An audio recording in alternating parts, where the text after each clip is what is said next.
When this guy wakes up, he's shocked to see demons around him, and even more shocked when he realizes he's a demon himself now. They call him Xiao Gan, a local weirdo that no one pays attention to. Feeling angry, he asks the system for an explanation and demands to know how such a massive mistake could have happened. The system apologizes and explains that a bug occurred during the rebirth process and cannot be corrected now. But if he gets killed once more, he'll be reborn as a human. Sounds simple enough, and our boy is already dreaming about marrying the hottest princess soon. He earned this after defeating the Demon King, but that bastard nuked our boy with his dying attack. Just then, the demons around him sense that humans from the Blue Guild are approaching. Knowing they don't stand a chance, they prepare to run. But Gon sees an opportunity and starts walking toward the approaching enemies instead of running away. The other demons feel confused by his actions and try to stop him. However, the hero argues that hiding will not solve anything. He claims that if he stays behind and holds off the humans alone, the others will have enough time to escape safely. Before he can leave, a mysterious magic circle suddenly appears above him,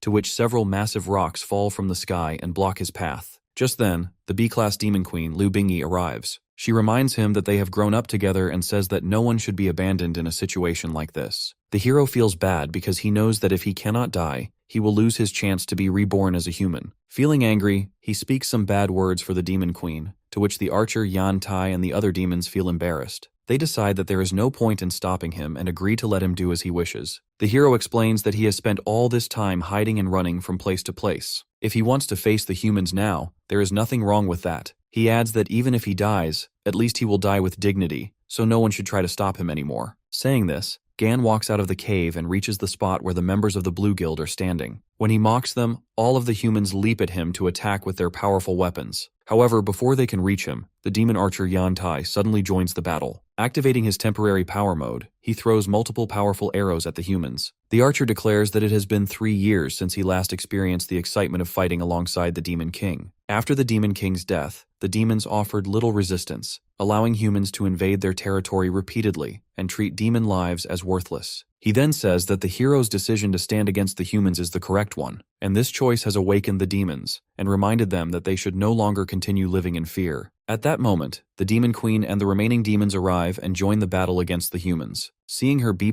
level power, the members of the Blue Guild get shocked. They had assumed that all demons were below B rank, and that defeating them would be easy. The Demon Queen activates her skill and throws a powerful attack toward the humans. Because of this strike, a huge hole gets created in the ground, causing the entire Blue Guild to be defeated instantly. In this way, our hero misses his chance of being reborn as a human. Instead, his current level increases as a result of the outcome. Meanwhile, at the Huo residence in the Yun Kingdom, an informer reports to Lord Demon Meidu that the drawbridge plan has failed. He explains that they had carefully timed everything, expecting Queen Bingyi to be surrounded by the Blue Guild. Their plan was to have the situation reach a desperate point, where warrior Wu Jun would lead demon soldiers to rescue her. After defeating the humans, he would embrace the queen and trigger the drawbridge effect, causing her to fall in love with him. However, the entire plan collapses when the queen and her subordinates suddenly enter a high-spirit state at the critical moment and completely destroy the Blue Guild instead. Hearing this, Meidu asks Demon General Hua An what their next move should be. The general replies that all military power is already under their control. As one of the 3 great demon commanders, he suggests that they will directly force the queen to marry his son, Wu Jun. He orders the lord to summon Wu Jun back that night and prepare the troops to march into the court the next day to propose the marriage. Meanwhile, Queen Bingyi is taking a bath in her palace. She thinks about how Hero Gan showed courage during the battle. She then instructs her blonde servant to bring the hero to her later, as she wants to reward him properly. Hearing this, the blonde servant assumes that the queen has gotten some feelings for the hero. Because of this, she immediately prepares to bring him to the palace.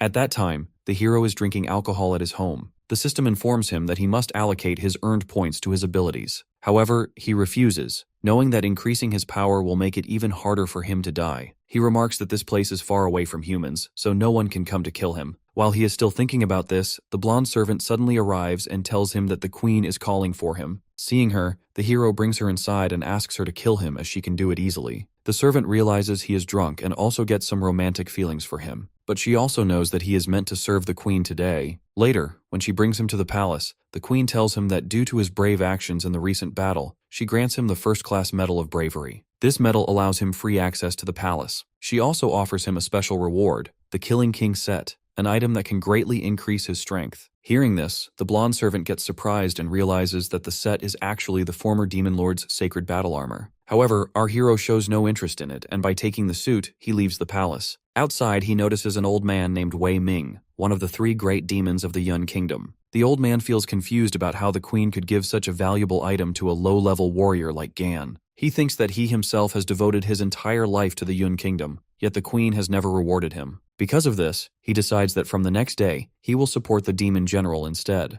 At that moment, the hero approaches him and says that the suit is actually meant for him. He pretends that the queen recognizes Wei Ming's long and loyal service and has ordered him to deliver this gift as appreciation. Saying this, when the hero leaves, the old man feels ashamed for speaking badly about the queen. He changes his mind and decides to remain loyal to her for the rest of his life. After some time, the hero realizes that getting himself killed in the Yun Kingdom is far more difficult than he expected. The demons are surprisingly united, making it hard for him to find any dangerous situation. Because of this, he thinks about leaving and searching for another place where he can finally die. As he is thinking this, he notices Wu Jun, the demon general's son, returning to the kingdom. The hero hides nearby and listens to a conversation between Wu Jun and one of his servants. The servant informs the son that the demon general is ready to make his move the next day. He plans to lead the elite demon soldiers, represent the 3 great demon commands, and formally demand that Queen Bingyi marry Wu Jun in the royal court. The servant further explains that anyone who dares to oppose the proposal will be executed on the spot. Hearing this, our hero suddenly gets an idea and decides to remain in the kingdom for at least one more day. The next day, all the senior officials and soldiers gather in the conference hall, including Queen Bingyi. Lord Demon addresses the assembly, saying that after mourning the Demon King for 3 years, the queen has finally returned to the Great Hall, making it a day of celebration for everyone. He also points out that the human army is still 100 miles away and praises Great General Hua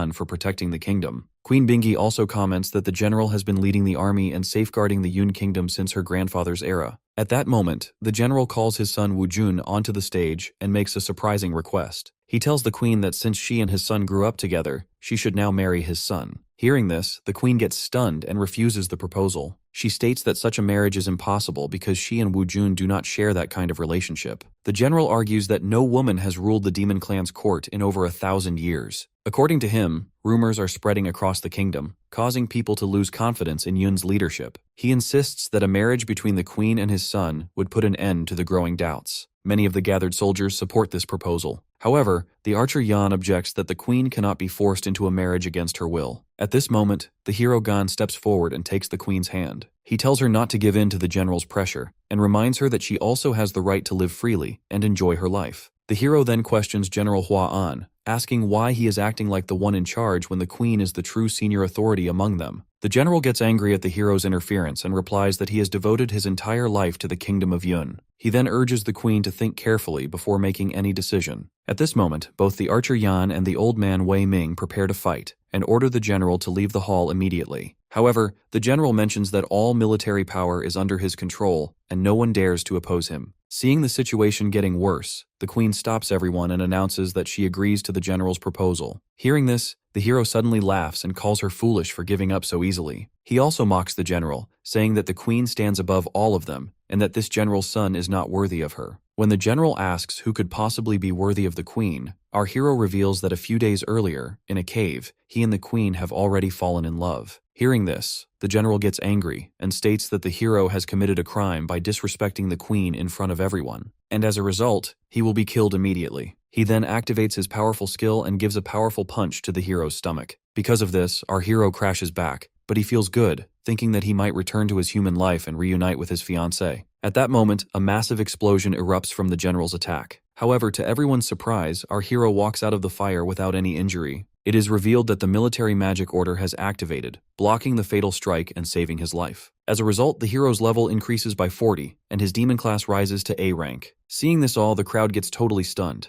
They realize that the queen has given him the military magic order, a rare authority that the demon king could only use once in a lifetime. Whoever possesses it gains a high position in commanding military power in the future. The queen then states that her grandfather and father once entrusted the military magic order to General Hua An, after which he began leading the 3 armies of the Yun Kingdom. Now she has once again passed the same order to the hero Gan. She declares that from this moment, the hero will serve as the right general, and together with the left general Hua An, he will lead the entire demon army. Hearing this, the senior officials and soldiers lower themselves in respect and accept the queen's decision. The general mentions that the military magic order proves the queen's trust in the hero. However, he questions how someone with no experience in leading troops can command seasoned demon soldiers. He agrees that dividing military authority is acceptable, but insists that the hero must first pass through the ancestor demon cave. He explains that ancestor Liu Yun is the only king of their clan, and only those acknowledged by the ancestors are worthy of ruling power. The old man and the queen object, knowing that no one has returned alive from that place in nearly 100 years. The general laughs at this and says that he understands they are afraid of it. But then suddenly our hero Gon declares that he is ready to go to that place. Hearing this,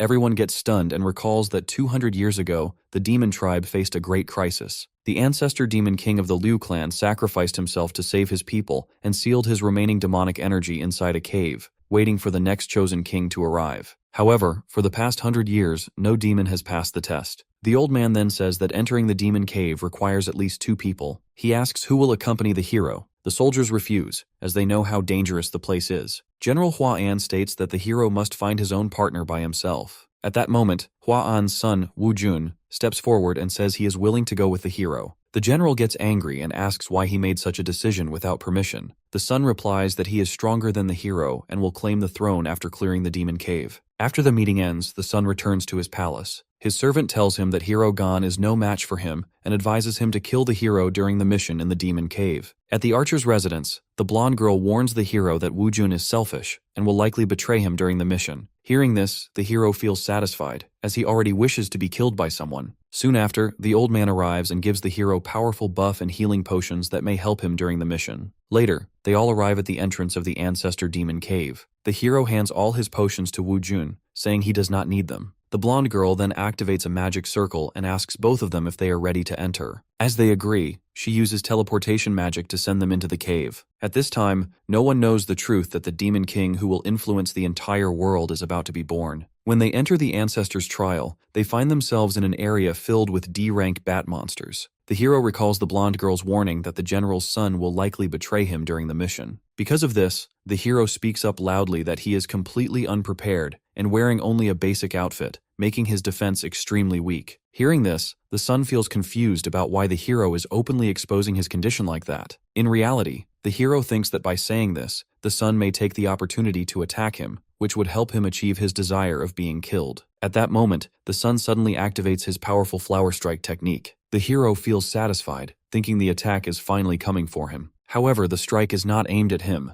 A bat monster appears instead, and Wu Jun instantly destroys it with this attack. Soon after, multiple bat monsters emerge from the surroundings. The son throws more flower-based attacks and eliminates all of them very easily. After clearing the area, he remarks that the hero must have already detected the presence of the bat monsters earlier. This is why the hero intentionally exposed his weakness to lure the creatures out of hiding. As the son continues fighting the monsters, Hero Gon thinks to himself that he had hoped the son would betray and attack him. Instead, he has mistaken the situation and now treats him as an ally, drawing all the monsters toward himself. The hero feels disappointed since no one is trying to kill him anymore. However, he decides that he must somehow attract the monsters toward himself to change the situation. He opens his system interface and notices that 480 attribute points are still unassigned. He starts deciding where to allocate them in order to prepare for what is coming next. Meanwhile, Wu Jun finishes off all the bat monsters and notices that the hero has not made a single move. He assumes that the hero truly has no real strength, which is why he is standing still. At that moment, the ground suddenly starts shaking like an earthquake, and some enormous monsters, the A-rank messengers of the Demon King, emerge from the shadows. Seeing this, the son immediately launches his flower strike at one of the monsters. However, the attack has no effect on the monster. Instead, the monster destroys the flower energy instantly. The monster fires a powerful fireball at the sun, causing much destruction and forcing him to lose focus. Taking advantage of this opening, another messenger binds the sun with strong roots. When the sun notices that Hero Gan is still not taking any action, he feels embarrassed. At this moment, our hero allocates all 480 attribute points into his strength stat, decides to fight the monsters directly, and draw their attention toward him. Wu Jun then suddenly activates his full power state and breaks free from the root trap instantly. He counters with a fire attack, trying to eliminate the monster, but the creature's strong armor easily absorbs the damage. While the messengers are focused on the sun, the hero gets the opportunity and moves behind one of them for a surprise attack. When he delivers a single powerful punch, the monster gets defeated instantly. Seeing this, the remaining monsters release Wu Jun and shift their attention toward the hero instead. The sun also gets shocked that the hero managed to destroy such a powerful creature with just one strike. He assumes that the monster's weakness must be on its back, which is why the hero attacked from behind. At this moment, Hero Gon feels satisfied as his plan finally works and all the monsters start targeting him. He observes that these monsters possess A+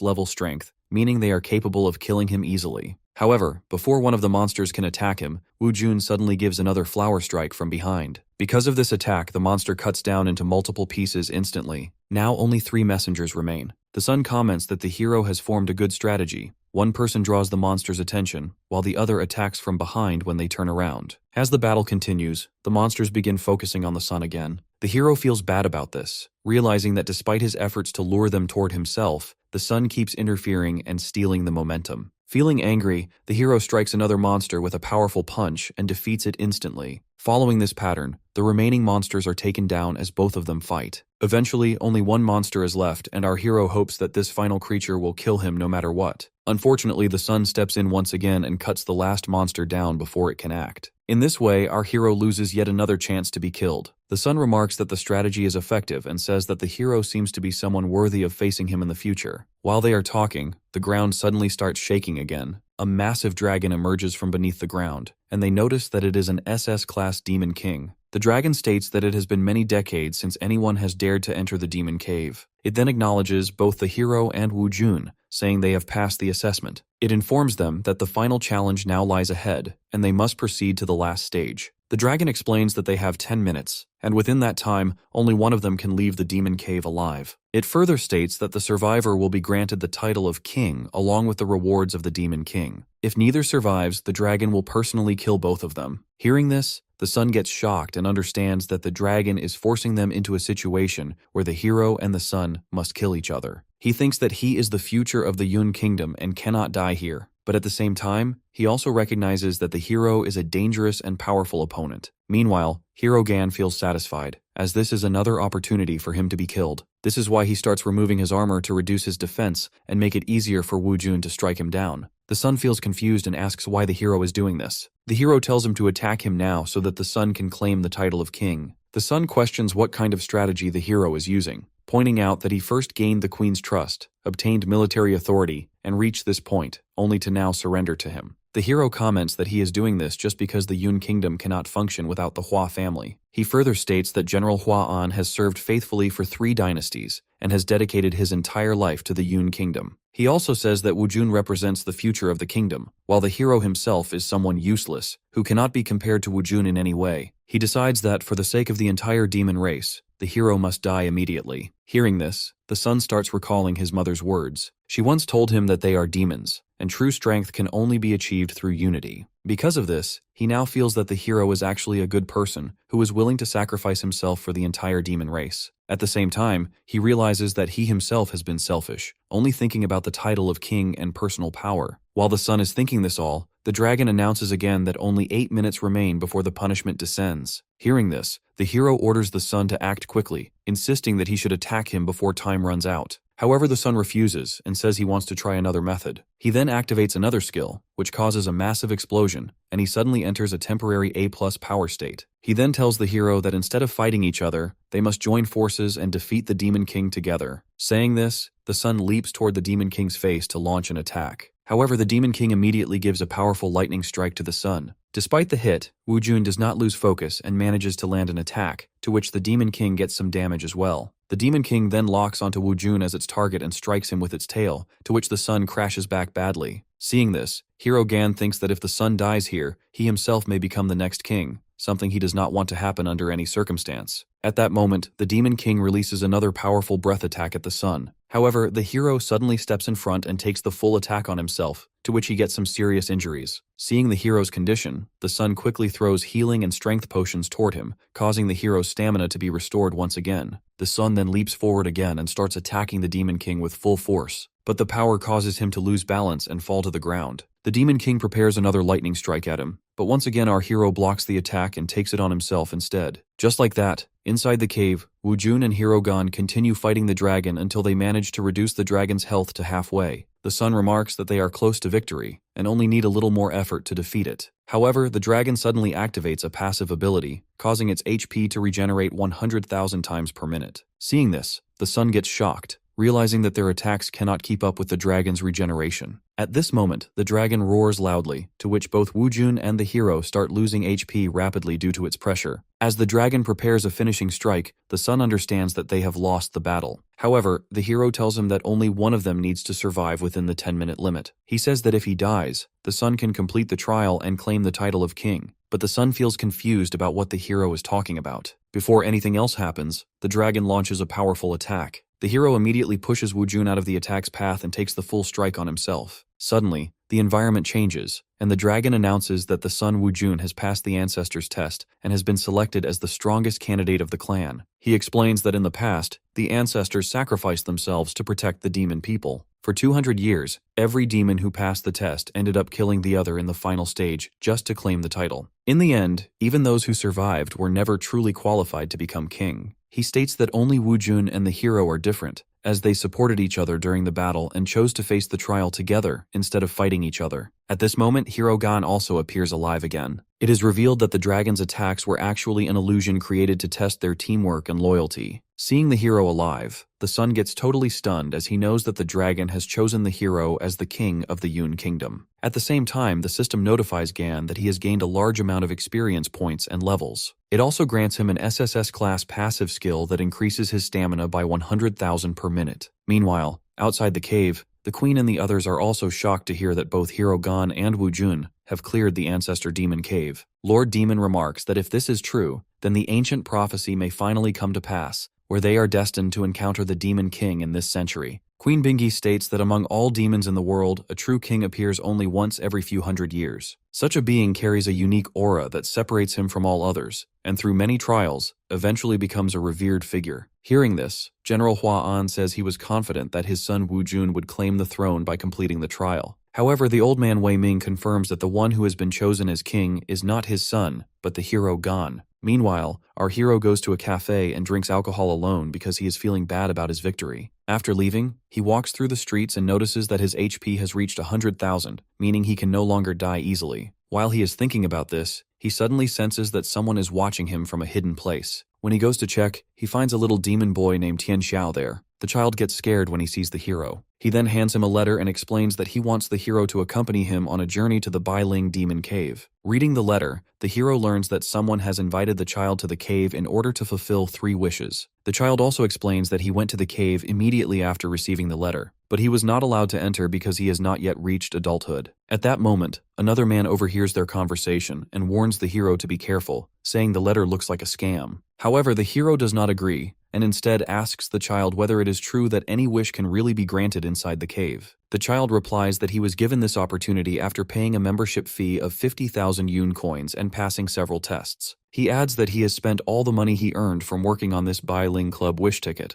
The child explains that his mother's heart condition is critical and she has only about a month left to live. Because of this, he wants to enter the cave and use his wish to cure her. Hearing this, Hero Gan agrees to accompany him to the cave. However, he tells the child that he must give up one of his wishes in exchange. The child agrees to give 2 wishes instead, to which the hero gets amazed. The man who had warned them earlier, seeing that his advice is ignored, leaves the place. After some time, our hero and the child arrive at the entrance of the cave. When they scan the letter at the gate, the door opens automatically for them. Inside, a hidden observer watching through cameras notices them and comments that another pair has fallen into their trap. He instructs his subordinates to avoid injuring them too severely, as they are still needed alive for work. At this moment, a D-rank demon thug appears and leaps at the hero to punch. However, the attack has no effect on the hero due to his passive skill. Soon after, several more thugs arrive. The hero tells them that he has come to fulfill his wishes. Hearing this, the thugs laugh and mock him, saying that fools like him are easily trapped by such schemes. The hero asks again about the location of the demon clan's Fountain of Wishes. The thugs finally reveal that there is no such thing, and it is all a fake story created to deceive people. They further state that they are part of the largest human trafficking organization in the Yun Kingdom. They lure innocent people into the demon cave using scams like this. If the victims obey, they are forced to stay and work for them for life. If they resist, they are brutally punished and their organs are sold. Hearing this, Hero Gan gets angry and gives a powerful punch to one of the thugs, to which the thug crashes back badly. He comments that ever since his rebirth, he has repeatedly faced these broken illusions and false setups. Seeing the situation worsen, all the thugs activate their full power, summon their armor, and boost themselves to B+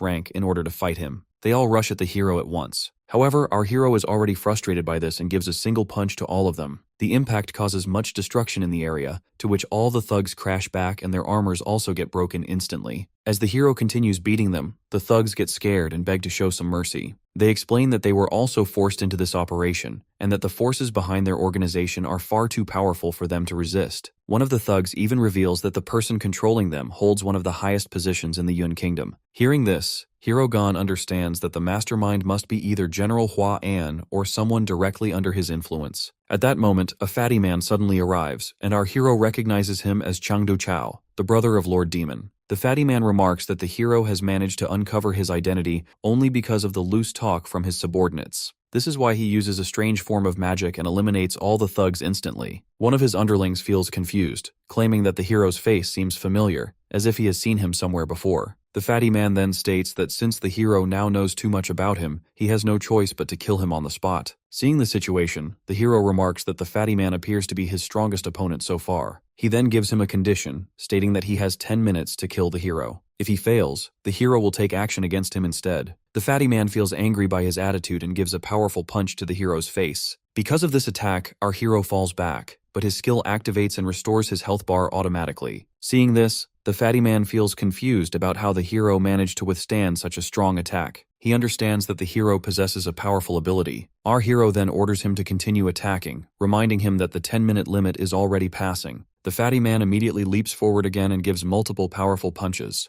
Each strike causes much destruction, but the continuous attacks also drain his own stamina. Meanwhile, the hero's health keeps restoring repeatedly. The fatty man then uses another enhanced ability and lands another powerful punch to the hero's face. At that moment, the system notifies the hero that a passive ability has been activated automatically. It triggers after receiving 15 consecutive hits from an opponent and allows damage reflection back onto the attacker. Because of this effect, the fatty man suddenly coughs blood and wonders what kind of existence the hero really is. One of his underlings then remembers that the hero is the same person who previously confronted General Hua An in the palace. However, he still cannot understand how the hero has appeared here, since he was supposed to be heading toward the Ancestor Demon Cave. The fatty man then comments that the hero is someone who rose to power by relying on Queen Bingyi. He declares that despite this, he himself is an A-rank demon with 2 demon hearts, and claims he is destined to become the future ruler of the demon clan. Saying this, the man summons his A-class armor and slams his fist into the ground. The impact sends shockwaves through the area, and the hero's HP starts dropping. However, once the condition of 15 consecutive hits is met, the hero's passive skill activates again, reflecting all the accumulated damage back onto the fatty man. Because of this, the man gets some serious injuries and his health bar drops critically low. Still, he feels confused about how this can be possible. At this moment, Hero Gan stands up and states that the 10-minute limit he gave is now over. He remarks that the fatty man was never able to deal any real damage to him, as his health bar is completely full. The fatty man admits that he has done his best to defeat the hero, but now he begs for his life, promising that he will obey any request the hero makes. Just as the hero prepares to finish him, Lord Demon, the fatty man's elder brother, arrives there. Seeing him, the fatty man's underling asks the Lord to save him. However, the Lord Demon states that the entire situation is caused by his brother himself. He adds that Hero Gan now has the authority to decide whether he lives or dies. The Lord then explains to the hero that this place is a military factory personally established by the former Demon King for weapon production. He admits that the misunderstanding happened due to his poor management and asks for forgiveness. But our hero mentions that he is not concerned with their explanations or affairs. As he turns to leave the place, the fatty man thanks him for sparing his life. At that moment, the hero remembers something important, that the fatty man had promised to do anything for him. The hero then asks whether it is true that he possesses 2 demon hearts, to which the man gets shocked. Afterward, Gan takes him to the hospital as he wants to remove one of his hearts to save Tianxiao's mother. When the doctors start his surgery, they reassure him not to be afraid because he has 2 hearts and removing one will not kill him. Outside the operating room, the child thanks Hero Gan and says that because of his help, his mother will be saved. The hero reassures the child, but thinks about his own wish, returning to a human life and reuniting with his fiancée. Meanwhile, at the military factory, Lord Demon asks his underling whether the hero has discovered the energy storage device. The underling replies that the hero has not found it yet. He adds that they must protect it at all costs, as it is the most powerful energy weapon in the Yun Kingdom. Meanwhile, in the human world, the human army is preparing for the upcoming war against the demons. Inside a room, the hero's fiancée Liangna sits beside the hero's lifeless human body. She says that this battle was originally meant to be led by him, but now only his body remains. She expresses that she misses him so much and hopes they will meet again soon. On the other hand, Hero Gan watches a dream in which humans are attacking him. When they strike his shoulder, he remains completely unaffected. Feeling bad even in the dream, he gets angry and asks if there is truly no one capable of killing him. Suddenly he wakes up and finds himself resting in his demon palace. At that moment, the blonde girl arrives and informs him that the queen has summoned him for an emergency military meeting at the conference hall. When the hero arrives at the conference hall, Queen Bingy addresses everyone and states that, according to scout reports, the leadership structure of the human army has changed. She explains that the humans appear to be preparing an early attack. This time, a force of more than 10,000 warriors has been deployed. She says this is why she has gathered the senior members of the Yun Kingdom to discuss strategy. General Hua An then explains that the last large-scale battle occurred 10 years ago, when the kingdom barely survived a human assault using its full military strength. He recalls that victory was only achieved through repeated guerrilla ambushes led by him and the Demon King, which eventually resulted in the enemy leader being taken down. However, he points out that back then, the humans only sent 5,000 soldiers. Now their forces are twice as large, while the demon army has not improved in strength. Because of this, he states that they have no choice but to defend their position and gradually weaken the enemy while waiting for an opportunity. He then orders his son Wu Jun to contact the alliance and request immediate reinforcements. Hearing this, Queen Bingy asks Hero Gan for his opinion on the situation. However, the hero is thinking to himself that if 1,000 human soldiers attack him at the same time, his passive skill may not be enough to protect him, and he could finally be killed. He feels excited and suggests that the demon army should leave the city and confront the human forces directly on the battlefield. General Hua An disagrees with this, pointing out that this is a matter of life and death for the Yun Kingdom, and that the hero should not speak so casually about such a serious situation. The hero brings up the matter of the war from 10 years ago. He states that when the humans attacked with 5,000 soldiers, the demons barely managed to survive. Now the humans have arrived with 10,000 warriors, yet the general's only solution is to request reinforcements. He then asks what the kingdom will do if the humans send 20,000 soldiers in the future. The hero mentions that now he himself, the Demon King, is standing with the demon army. This means the military strength of the demon forces has already improved significantly compared to the past. Hearing this, many of the senior officials agree with the hero. They state that Gan is the greatest strength of the Yun Kingdom, and with him on their side, there is no reason to be overly concerned about the coming battle. However, General Hua An remains opposed to the plan. He argues that a direct confrontation with the human army could place millions of demon soldiers in danger. The hero mentions that victory never comes without a price, and that every battle involves risk. He says that if they want to win, they must be prepared to face whatever dangers lie ahead. He then remarks that the general has spent many years as a soldier, yet he still seems unwilling to take the initiative on the battlefield. According to him, that is why the general prefers to remain on the defensive. The hero then declares that he is willing to make a military pledge. He states that if the demon army loses this battle because of his decision, he will accept execution in front of the entire kingdom. Hearing this, everyone gets surprised, and the son Wu Jun thinks to himself that the hero has a unique ability to inspire people around him. Seeing the hero's spirit, Queen Bingy agrees with him and announces that all troops will now follow Hero Gan's commands in the upcoming battle. She also states that she will open the city gates and order everyone to prepare for the enemy's arrival. After her order, the demon soldiers begin preparing weapons, supplies, and other materials needed for war. General Hua An speaks privately to several officers. He says that although he has fought in many battles over the years, the current human army is not only larger in number but also far stronger than before. He believes there is almost no chance of victory. Because he does not want unnecessary sacrifice, he orders the officers not to follow Hero Gan's command in the battlefield. He tells them to remain inside the city and assures them that if the queen questions this decision, he will take full responsibility. A few days later, the human army arrives at the border city of the Yun Kingdom.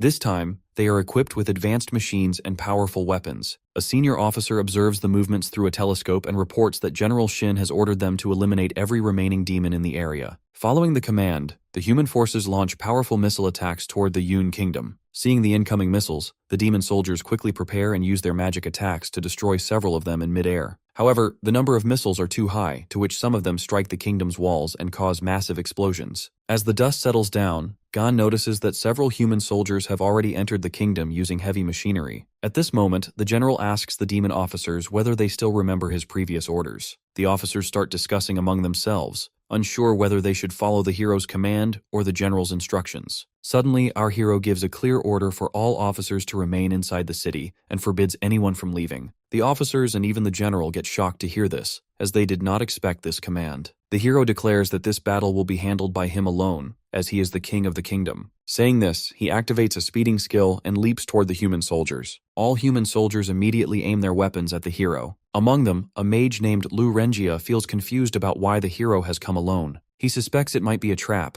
especially since many demon forces are still positioned on top of the city walls. At the same time, General Hua An also cannot understand why the hero ordered everyone not to assist him, even though 10,000 human soldiers stand directly in front of him. Our hero then begins removing his armored clothing. As his defense drops, his body becomes more exposed and easier to damage. He tells the human army that he has heard they are very strong, and challenges them to attack him to prove it. Seeing the mage Lu Renjia, the hero recalls that this man once served under him when he was still human. He did not expect him to rise to a position of command in the human army. The hero then mocks the entire human force. Hearing this, the mage gets angry and immediately orders all soldiers to attack the hero at once. They open fire at the hero, and the mage also launches multiple slashing attacks on his body. Because of these strikes, the hero's HP drops slightly, but his passive skill activates instantly and restores his health bar back to full in a moment. Seeing this, our hero feels bad and orders the human army to attack him with their full strength, stating that these weak attacks are not affecting him at all. The mage notices that the hero's regeneration ability is far stronger than expected. He contacts the second unit and commands them to join the battle and assist in attacking the hero. Soon after, the second team arrives on the battlefield and gives a powerful laser strike toward Gan. This time, the hero feels satisfied, as this attack is strong enough to give him much damage. Seeing all this, General Hua An feels confused about how this situation is even possible. He thinks that if the hero is truly prepared to face the entire human army alone, then there must be some deeper plan behind his actions. But he wonders how the hero will counterattack and what kind of strategy he is using. At this moment, Gan's HP begins to drop again. However, his passive skill activates once more, and the reflected damage strikes back one of the human soldiers with the same force. Because of this, the soldier gets serious injuries, but before dying, he warns the others to stay away from the hero, saying he is far too dangerous. Seeing the situation getting worse, the mage orders his troops to stop their attacks for a moment. He thinks about General Shin's earlier report, which mentioned that the Yun Kingdom once produced an SSS-ranked Demon King with an abnormal recovery ability. That Demon King had once destroyed several human nations alone and captured 3 major demonic strongholds, restoring the demon race's power against humanity. The mage feels puzzled about how the hero Gan seems to possess the same kind of regeneration ability as that long-dead Demon King. While he is thinking this, our hero's health bar suddenly refills again. The hero becomes angry and questions why the human army has stopped attacking him. Seeing the hero's ability, the others get totally stunned. However, the mage says that the enemy they are facing is not ordinary. He orders everyone to stay calm and stop all attacks. He explains that their mission was only to lure out the strongest demon force, and now that they have identified the hero, their objective has already been completed. Saying this, Lu Renjia and the human soldiers decide to retreat from the battlefield. But the blonde girl, who is watching everything from above, orders the demon warriors to mount their dragons and pursue the retreating human forces, as they cannot be allowed to escape so easily. When the human army notices a large demon force approaching, they get completely shocked. The mage also realizes that he has already used his ultimate skill against the hero, and it is now in cooldown, leaving him unable to fight properly against the incoming demons. At this moment, General Hua An activates his A+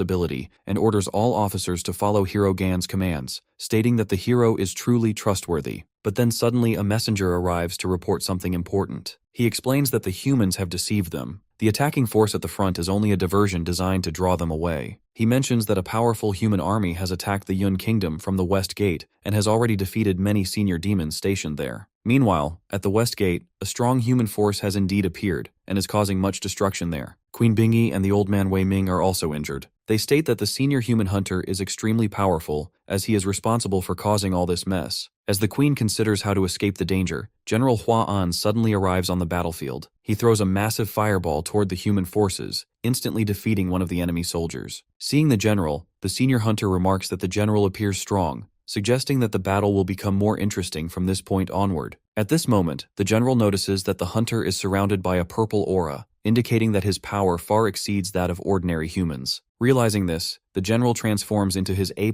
dragon form, boosts all of his abilities, and declares that he will eliminate the hunter as well. A few minutes earlier, at the southern gate of the Yun Kingdom, both the human and demon armies are engaged in a fierce battle. Seeing this, our hero wishes that the enemies would attack him with their full strength. However, the soldiers are too focused on other targets and do not pay much attention to him. Feeling embarrassed, he remarks that ever since he reincarnated into this broken body, no matter how much he tries, he cannot manage to die. Looking up at the sky, he questions what the gods truly want from him. At that moment, a powerful lightning strike descends from the sky and hits the city, causing massive destruction and kills many soldiers. Then suddenly the hero notices two human soldiers attacking a weak demon and dragging his young daughter to torture her. Seeing this, the hero gives a powerful punch at one of the human soldiers, to which the soldier crashes back hard. Realizing the situation is getting worse, the two soldiers tie up the young demon girl and leap at the hero together. However, Gan gives a simple strike, to which both soldiers' health bars decrease instantly. The soldiers get stunned and cannot understand how such a casual attack could possess that level of power. They also wonder about what kind of person the hero truly is. Our hero then asks for their identities. The soldiers reveal that they belong to the 21st Legion and are members of Squad 511. Hearing this, the hero suddenly releases them, as it was the very squad he commanded during his time as a human. Taking advantage of the opportunity, the two human soldiers escape from the area, but our hero feels confused about what is happening in this world. As he looks around the destroyed city, he notices several familiar scenes. He sees a child crying beside his mother's body after she is killed during the human invasion. At that moment, he also notices a demon dragon flying across the sky, to which he immediately remembers an old memory. He recalls that 6 years earlier, when he was still human, he personally led an army against a demon kingdom known as the Yun Kingdom. During that campaign, the final opponent he defeated was the very same demon dragon. The battle had been so one-sided that he had nearly forgotten about it. Recalling these memories, Gan finally realizes the truth that he has not simply been reborn into another world, he has actually returned to 6 years in the past. Even so, several questions remain unanswered. He cannot understand why he is not leading the human army in this battle, nor does he know where his original human body is at this moment. Meanwhile, his fiancée Liangna is still beside his lifeless human body. Looking at him, she thinks about how the hatred between humans and demons continues to grow. However, she believes that Gan was always different from everyone else, because he fought wars to protect others rather than for conquest. Back in the Yun Kingdom, the hero recalls that Squad 511 was once a unit known for its strong convictions and strict discipline. After defeating the demonic dragon during that campaign, the soldiers had even chosen to release the captured demons instead of harming them. Thinking about the past, he suddenly notices several human soldiers are beating Tianxiao and his mother. They cast a spell on the woman and discuss about how to torture her further. Seeing this, our hero gets angry and realizes that the actions of these soldiers are completely unacceptable and cannot be forgiven. Meanwhile, General Hua An recalls a moment from the past when one of his soldiers informed him that his wife had given birth to a baby boy. Hearing the news, he was amazed and decided to protect both his son and the Yun Kingdom with his life. Remembering those days, the general engages himself into battle against the senior human hunter with everything he has. However, the hunter dismisses him, stating that the general is only an ordinary A+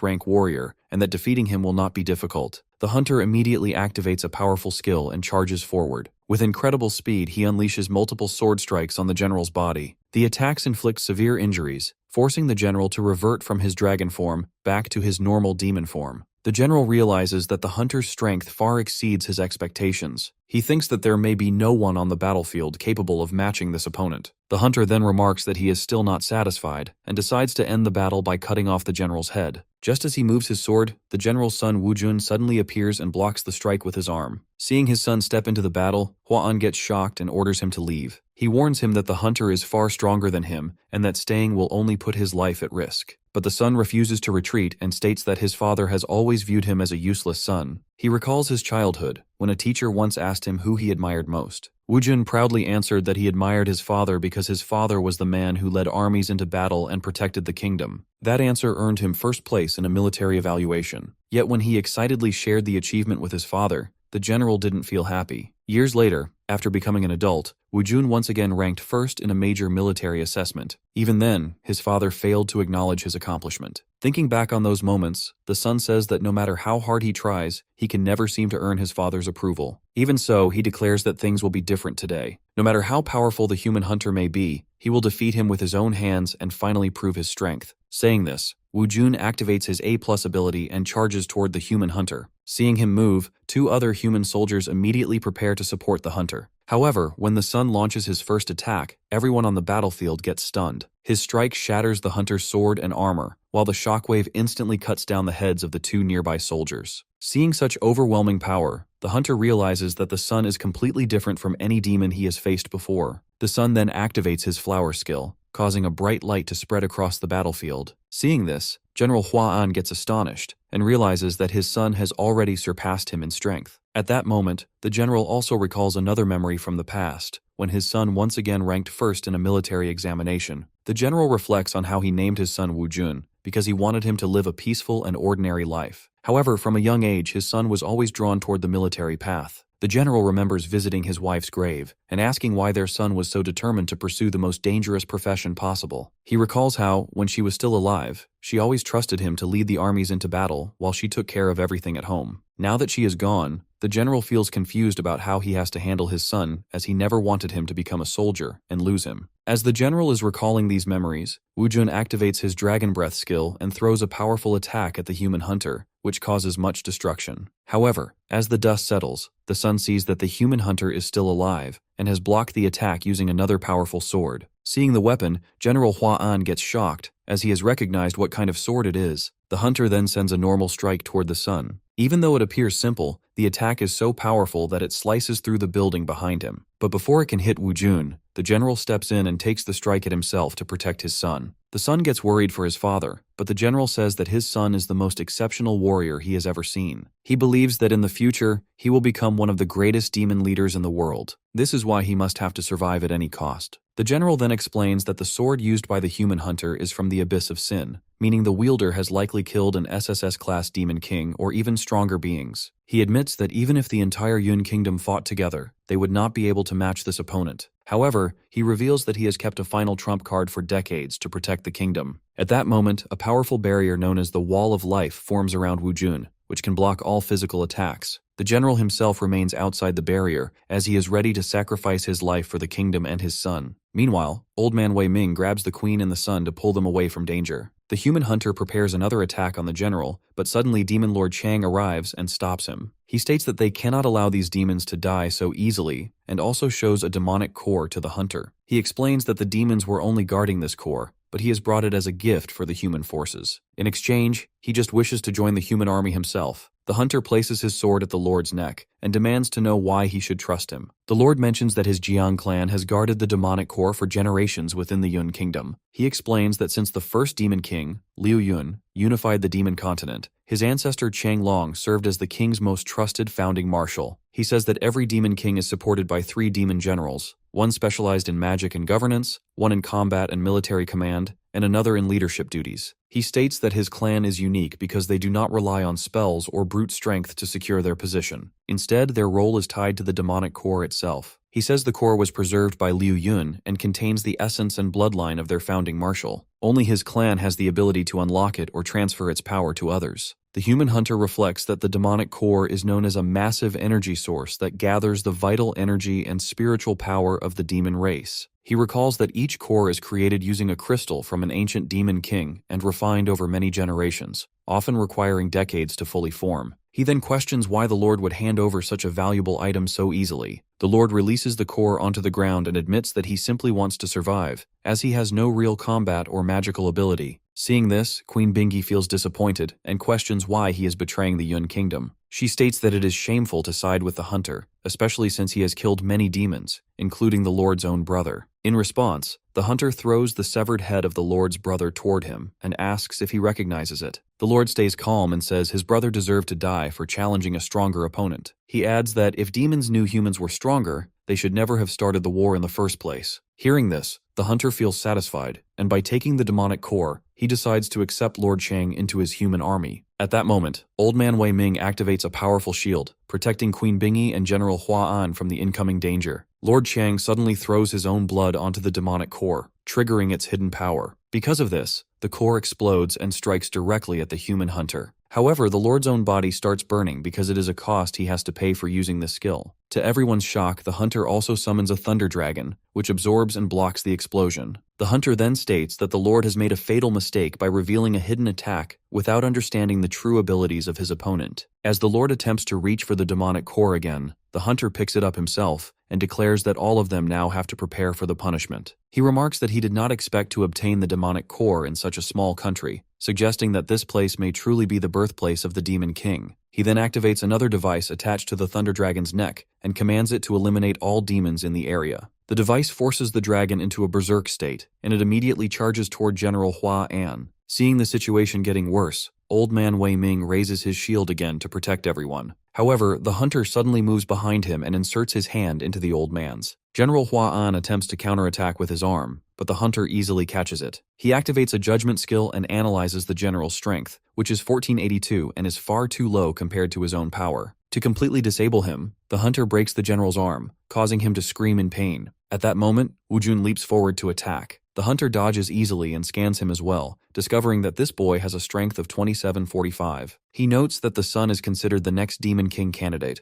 but judges that he is still not worthy of the title. The hunter moves behind the son and kicks him in the face, to which the son crashes back. To prevent further resistance, he breaks the son's leg as well. He then declares that regardless of their stats, all demons are far weaker than him. After that, the hunter activates his copy ability, creating multiple clones of himself. These clones share the same strength as the original, while the main body can teleport between them. One of his clones grabs Queen Bingi and states that he often wonders why demons exist at all if they are so weak. He then realized that their only purpose is to entertain him. As he beats up the queen as well, General Hua An admits that they have lost this battle against the humans. However, he says that if they are going to die, they should face death together as one. Seeing the general's bravery, the hunter captures Wu Jun and says he can spare his son's life. But in return, he demands that the general kneel before him. At first, the general refuses, but realizing it may be the only way to save his son, he finally sits down before the hunter. The hunter then tells the son that if he wants his father to live, he must also do the same thing. The son refuses, but in response, the hunter inserts a sword-like strike into General Hua An's chest and cuts off his remaining arm. Seeing his father severely injured, Wu Jun finally sits down and begs the hunter to spare his father's life. The hunter remarks that since both of them are now begging for mercy, it becomes difficult for him to decide whose life should be spared. Hearing this, General Hua An suddenly forces himself forward and drives the hunter's hand sword into his own chest. However, the hunter shows no mercy and states that the general has broken the rules by acting independently, and therefore the hunter withdraws his promise to spare anyone. As the hunter turns his attention away, the son gets the opportunity and leaps forward to attack. But the hunter senses this move and inserts a sword into the son's chest as well. After this, he summons heavy chains and binds all the demons on the battlefield. He then strikes Wu Jun with normal attacks, as if testing how much pain he can endure. Climbing onto his thunder dragon, the hunter declares that it is time for the final celebration. He decides to inform Vice Captain Bao Li, who is currently fighting on another front, about the victory. However, when he makes the call, someone else answers instead, stating that the hunter has grown far stronger than before. Hearing the voice, the hunter becomes worried and asks where Vice Captain Bao Li is. At that moment, our hero Gan arrives carrying the injured body of the vice captain. He states that after observing the situation, he has understood what is happening, and he did not expect the hunter to sink this low just to obtain power. He adds that the crimes committed here are more than enough for the hunter to be defeated immediately. Seeing the hero, the hunter assumes he is just another low-level demon like the rest. This is why he leaps forward with his sword to attack him. However, our hero gives a normal punch to the hunter's face, to which the hunter crashes back very badly. The hero grabs the hunter by the neck and demands to know which sin's punishment he must deliver next, as the hunter has committed countless crimes against both demons and humans. Seeing this, the vice captain, still lying on the ground,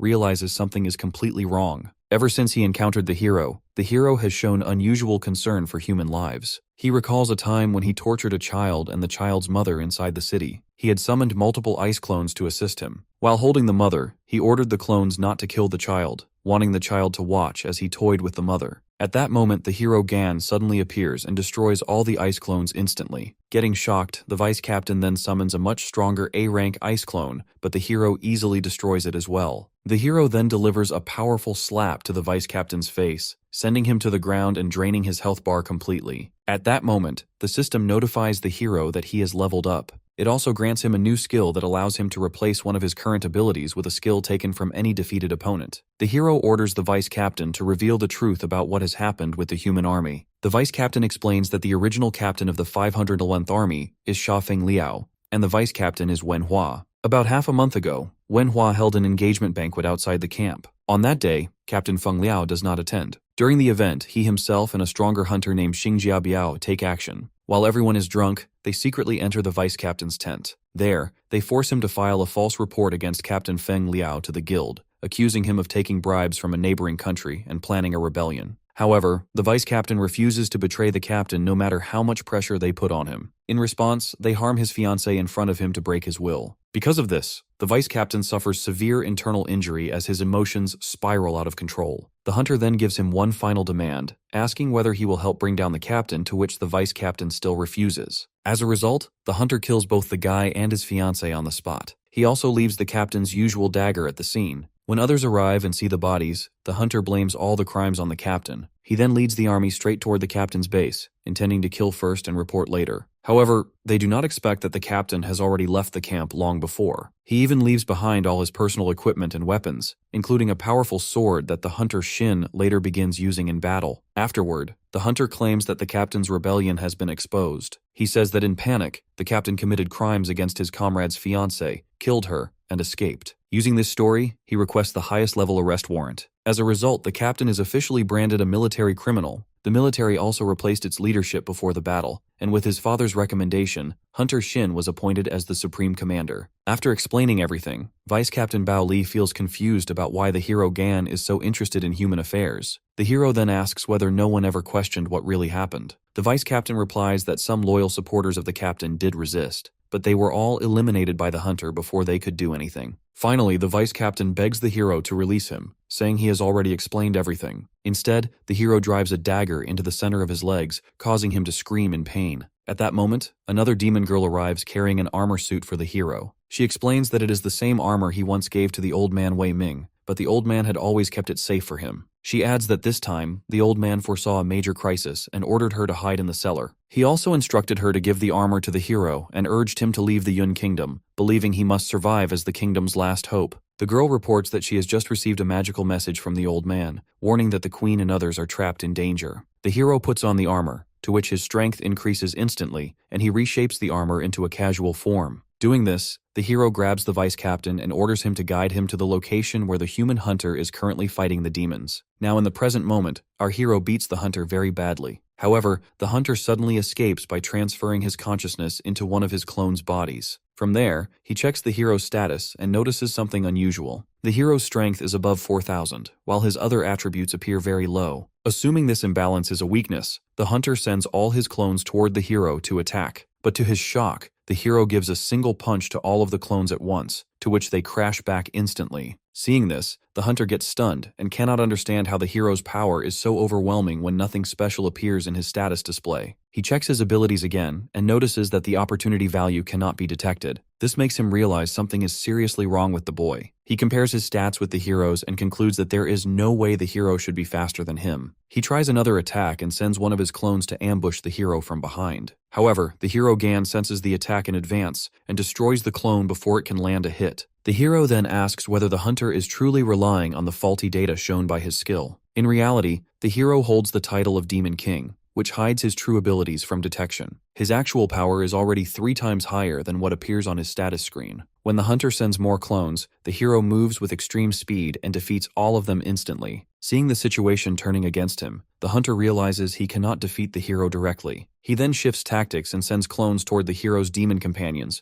who grab them by the neck. He warns the hero to stop attacking or he will kill the queen on the spot. The hero stops at the place, to which the hunter feels good and asks what he will do next. He comments that it is true the hero is fast, but warns that if the hero tries to save one companion, the other will be killed immediately. Despite this, the hero moves forward, destroys one of the clones, and quickly rescues the warrior Wu Jun first. The warrior asks why the queen was not saved first. The hero tells him to look behind, as the queen has already been saved. In reality, our hero had already summoned an ice golem using a skill copied earlier from Vice Captain Bao Li. The golem successfully protects and evacuates the queen and the other demons. Seeing this, the vice captain feels confused about how the hero managed to learn such a technique. While the golem continues fighting, the hero remarks that it possesses power equal to his own, making it extremely difficult for the hunter to defeat it. The vice captain thinks about the ice golem and recognizes it as a dark cloud skill he once obtained by chance in the demon cavern. Although the skill is extremely powerful, it has 2 clear weaknesses. First, it can only be activated when a water element is present. Second, the creation of the ice golem consumes the user's blood. The more blood used, the stronger the golem becomes. When the hero states that the golem is as strong as himself, the vice captain realizes that the hero must have sacrificed nearly all of his blood to create it. Understanding this, he warns Hunter Shin that there is no need to waste effort attacking the ice golem.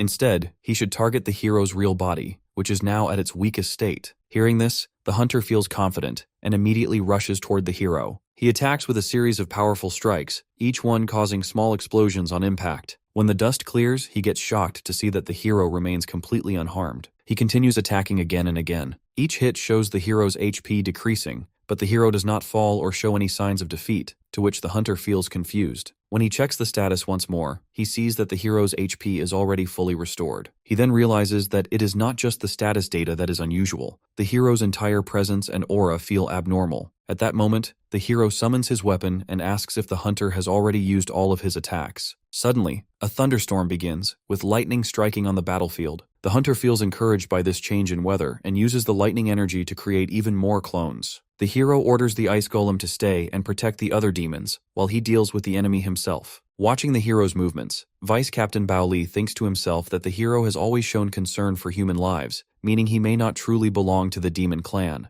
The hero then points out that the thunderstorm brings not only lightning but also a large amount of water. Using this advantage, he summons multiple ice golems to fight against the hunter's clones. As both the hero's forces and the hunter's subordinates continue fighting, the hunter notices that his pet dragon is not participating in the battle. Meanwhile, the hero leaps forward and defeats several clones on his own. Seeing this, the hunter realizes that a direct confrontation with the hero is a losing strategy. He has already analyzed the hero's abilities and understands that although the hero has strong healing, every attack still drains his blood. The hunter decides to change tactics. He prepares to use his SSS-class sword, Lei, planning to end the fight with a single strike. While he is formulating his plan, one of the ice golems suddenly locates him and drives a sword into his chest from behind. But the hunter immediately pulls out the sword and transfers his consciousness into another clone using teleportation. Seeing this, Vice Captain Bao Li realizes that the hunter is using lightning to continuously create clones and switch between them. As long as the hunter does not reveal his real body, the hero cannot kill him. He also notes that the ice golem has a limited duration.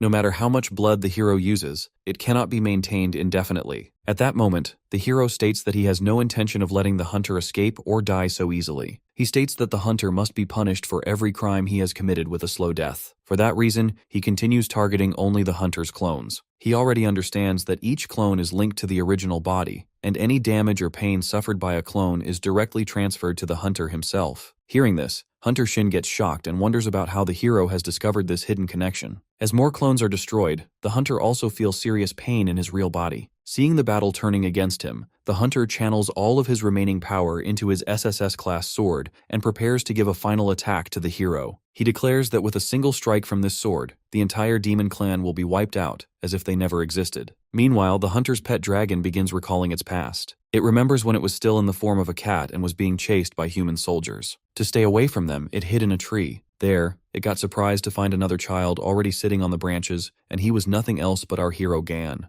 Instead of attacking it, the hero offered it cookies, and from that moment, they became friends. The hero once spoke about how humans and demons are again at war over magic crystals, leaving many people starving. He hoped that the war would end soon. As the dragon remembers these events, the hero calls back his sword, Lei. In response, the hunter's weapon suddenly deactivates and returns to the hero's hand, because it originally belongs to him. Seeing this, the hunter feels confused about how this is possible. The hero then unleashes the true power of the sword, creating a massive explosion that instantly disperses the thunderstorm on the battlefield. At that moment, the dragon approaches the hero as it has recognized him as its old friend. The hunter notices that all his clones start disappearing, and he can no longer create new ones, as the thunderstorm that powered them has ended. The dragon recalls another memory from the past, when it and the hero were sitting together on a mountaintop. At that time, the hero notices a demon falling down the cliff and asks the dragon to go and bring it back up. The dragon refuses, saying that carrying something in its mouth makes it look like a dog. The hero reassures it that it is not a dog, but his best friend. He also teasingly comments that dogs are known as humans' best friends as well. As the dragon, Gita, continues remembering these moments, the hunter suddenly activates a device attached to its neck and shocks it with an electric strike. The hero then remarks that the hunter has nowhere left to run now. However, the hunter realizes the dragon's speed is extremely high, and if he can mount it, he may still escape.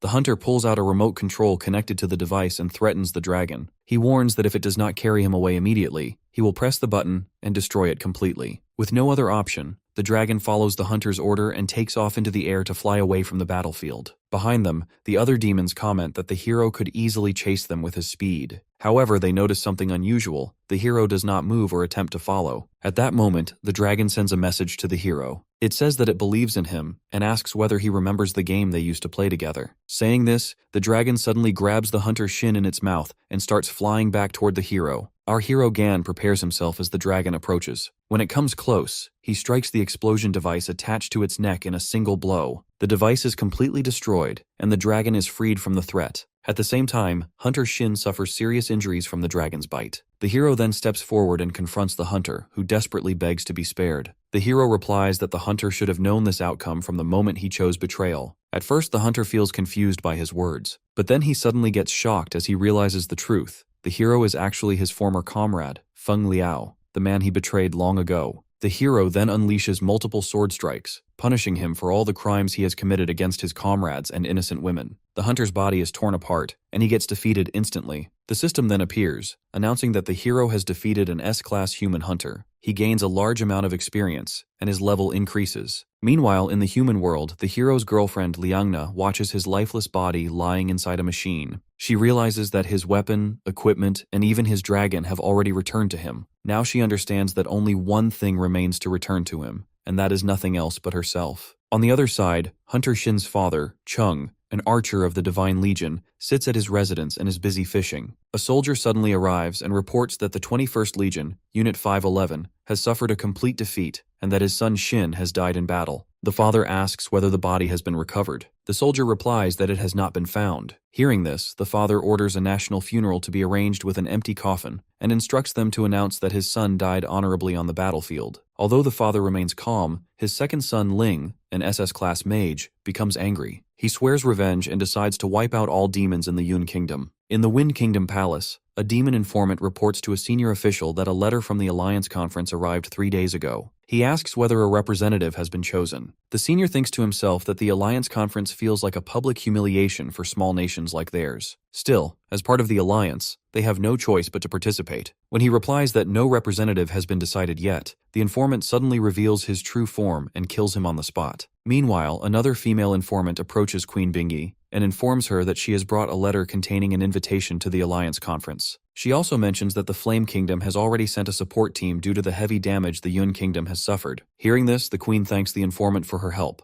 The informant then requests that she respond soon regarding the selection of representatives for this year's Alliance Conference, calling it the most important gathering among all demon kind. Meanwhile, laborers work to rebuild the destroyed parts of the Yun Kingdom. The boy Tian Xiao also assists them by using his magic to help with reconstruction. At that moment, Demon Lord Qiang, still injured from the previous battle, arrives to meet the boy. The boy thanks him for arranging a heart transplant for his mother. Qiang clarifies that the heart was actually donated by his younger brother, who was killed earlier by a human hunter. He explains that both humans and demons have good and evil individuals. Those who commit evil eventually face their karma, while those who do good meet a better fate. He adds that this belief is the creed of the Chang family, and since his brother broke that principle during his life, there is no need to mourn him. However, the boy disagrees and says that the Lord's brother was not a bad person. He explains that during the human attack, despite being injured, the brother helped him and his mother escape to safety. Unfortunately, he later encountered a powerful human hunter and was killed in battle. Hearing the truth, the Lord feels sad and remarks that his brother remained the same as he was in childhood. Meanwhile, Old Man Wei Ming explains to the hero that demonic essence has been the most important national defense resource of the Yun Kingdom for the past 200 years. He also says that the hero is currently their strongest demon and the hope of the demon race. Because of this, he offers the demonic core to the hero. He explains that it can raise the hero's rank to S-class and also grant him powerful new abilities. However, the hero refuses and orders the old man to keep the core for the kingdom's future instead, as he has decided to leave the Yun Kingdom. The old man gets shocked by this decision. The hero thinks to himself that if things continue this way, no one will ever be able to kill him. He realizes he needs a way to become human again, as he worries about Liangna. He also understands that he is originally human, while everyone around him is a demon, which means their emotions and lives can never fully align. As the hero thinks about his situation, the dragon reassures him that his fiancée is safe for now. It also says that it will remain by his side from now on. Hearing this, the hero feels good,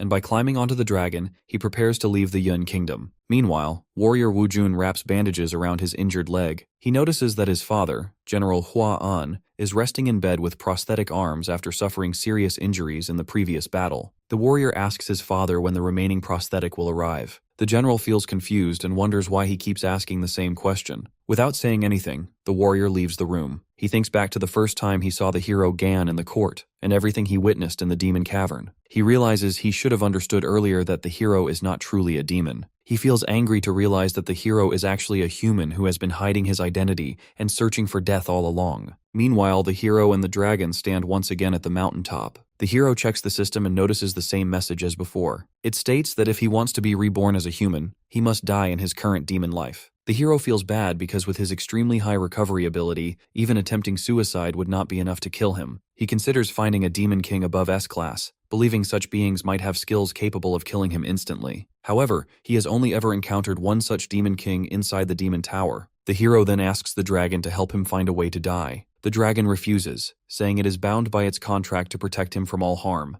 At that moment, a huge rock suddenly falls toward the hero. The dragon reacts instantly and slices the rock into pieces before it can hit him. After that, a bear monster appears to attack the hero, but the dragon quickly defeats it and once again protects the hero. At night, the hero rests in the forest and tells the dragon that it should rest as well. He opens the sword's dimensional space and sends the dragon inside it. He says they will now head west to search for a demon tower. However, the dragon replies that there is no certainty a demon tower exists in the west, or that a demon king is even there. As the hero wonders about his next step, the dragon suddenly warns him from inside the sword space that someone is approaching. Soon after, warrior Woojun arrives and places a dagger on the hero's neck. He demands to know why he has left the kingdom while others are celebrating their recent victory. The warrior orders the hero to reveal his true identity and explain his purpose in the Yun kingdom. He also questions how the hero knows so much about human soldiers and what his connection is to them. The hero finally reveals that he is human. However, he adds that it is unfortunate the warrior cannot kill him at this moment. The warrior asks why the hero has always shown a desire for death, noting that even during battles with human soldiers, he seemed to be seeking it. The hero explains that he was originally human, but was mistakenly placed into a demon body. Because of this, he must die in order to return to his human form. The warrior then questions if it is true, why the hero killed the human hunter who actually had the power to kill him. He also asks why the hero saved demons from that same hunter. The hero replies that it is not about sides. For him, it is about his own belief, as he cannot accept evil things continuing in front of him. Hearing this, Woojun calms down and says that humans are the ones who repeatedly invade demon lands, bringing destruction and death. He also mentions that his own mother was killed by humans. As the warrior is saying this, the dragon quietly tells the hero that the boy looks emotional and suggests he comfort him. However, the hero steps away as he doesn't want to form any friendly bond with a demon. The warrior then explains an important matter that in 1 week an alliance tournament will take place. It is the most important combat event for the 18 demon nations, where each nation must send 2 fighters. He adds that many of the strongest demons will appear, including several S-class fighters. If the hero truly wishes to die, this tournament could be the perfect opportunity. He also explains that no one else in the Yun kingdom is willing to risk their lives for it, so the queen has approved both the hero and Woojun to represent their nation. The warrior says he can help the hero plan his goal of death, but he has one condition. He wants to be the one to deliver the final blow to the hero during the tournament. Hearing this, the hero feels good and agrees to the proposal. After that, they both return to the Yun kingdom. The queen explains that the Demon Alliance is a unified structure made up of 18 demon kingdoms of different sizes. She says that all mysterious powers in the world originate from 10 unknown regions, and the demons control region 2 among them. She further explains that the Alliance tournament has 2 main purposes.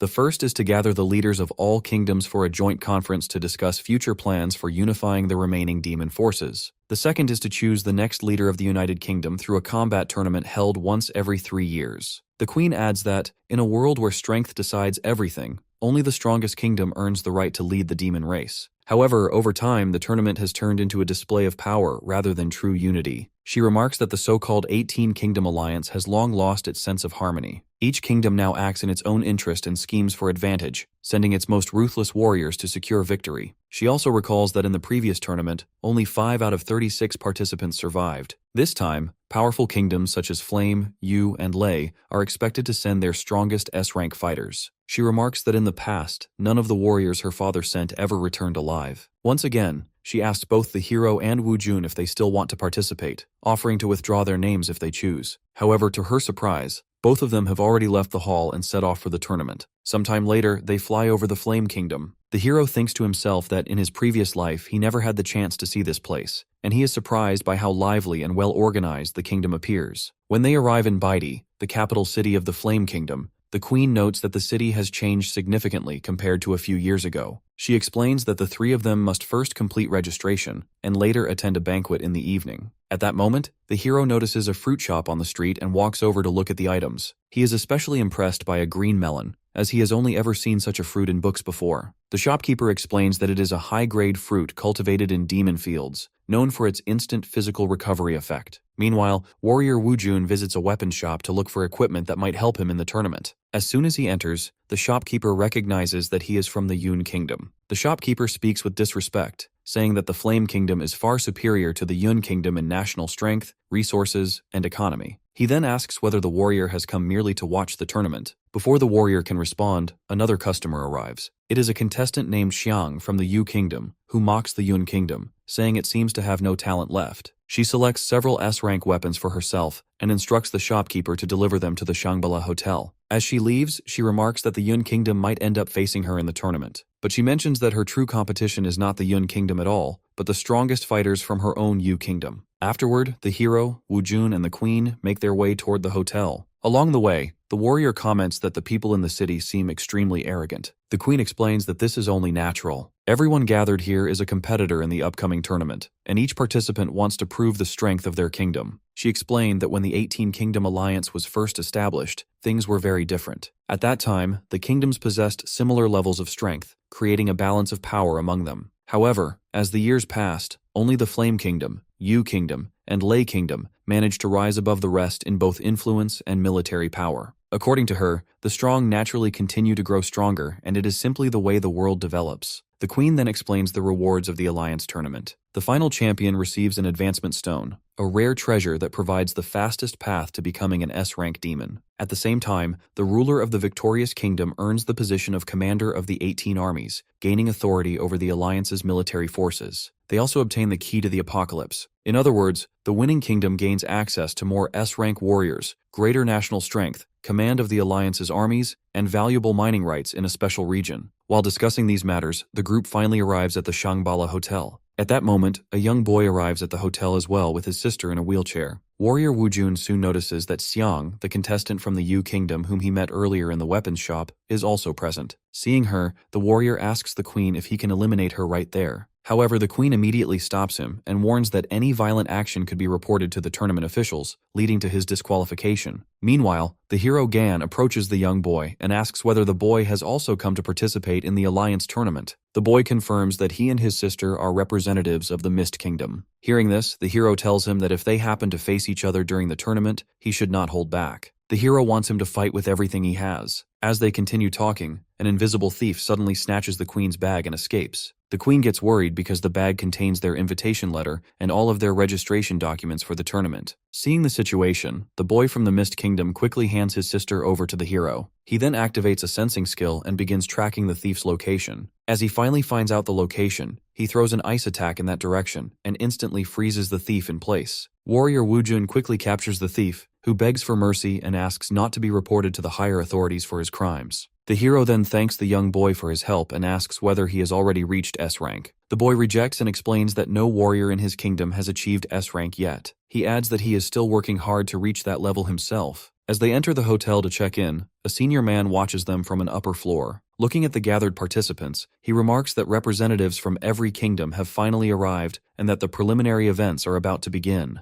Queen Bingi notices that too many people have gathered at the hotel. She worries that if the check-in process takes much longer, everyone might miss the banquet. As the hero observes the crowd, he realizes that everyone is focused on their own registration and no one is paying attention to those who need assistance. When the hero's group finally reaches the reception desk, the queen allows the boy Lucy to register first because his disabled sister needs to rest. The receptionist asks the boy to present his documents quickly as the time is limited. While they are handling the registration, the attention of everyone in the lobby suddenly shifts toward the entrance. A famous warrior named Lin from the Lei Kingdom has arrived to participate in the tournament. The crowd gets excited by his appearance and many people begin clearing a path toward the reception desk so that Lin can check in first. In this chaos, one of the guards pushes Lucy aside, to which his disabled sister gets worried. But our hero reassures her to not worry, as he will personally take care of the situation. At this moment, the receptionist informs Lin that, since his mother is unwell, he may use the green channel and bypass the normal queue for registration. The guy instructs his guards to bring his mother forward while he handles the check-in himself. However, suddenly the hero Gan steps in and pushes the guy aside from the reception, stating that the disabled girl must be registered first. From his room above, a senior observer remarks that things are about to become interesting, as Lin is not only a rising star, but also a highly influential figure within the demon race. Lin then walks up to the hero and asks why he pushed him like that.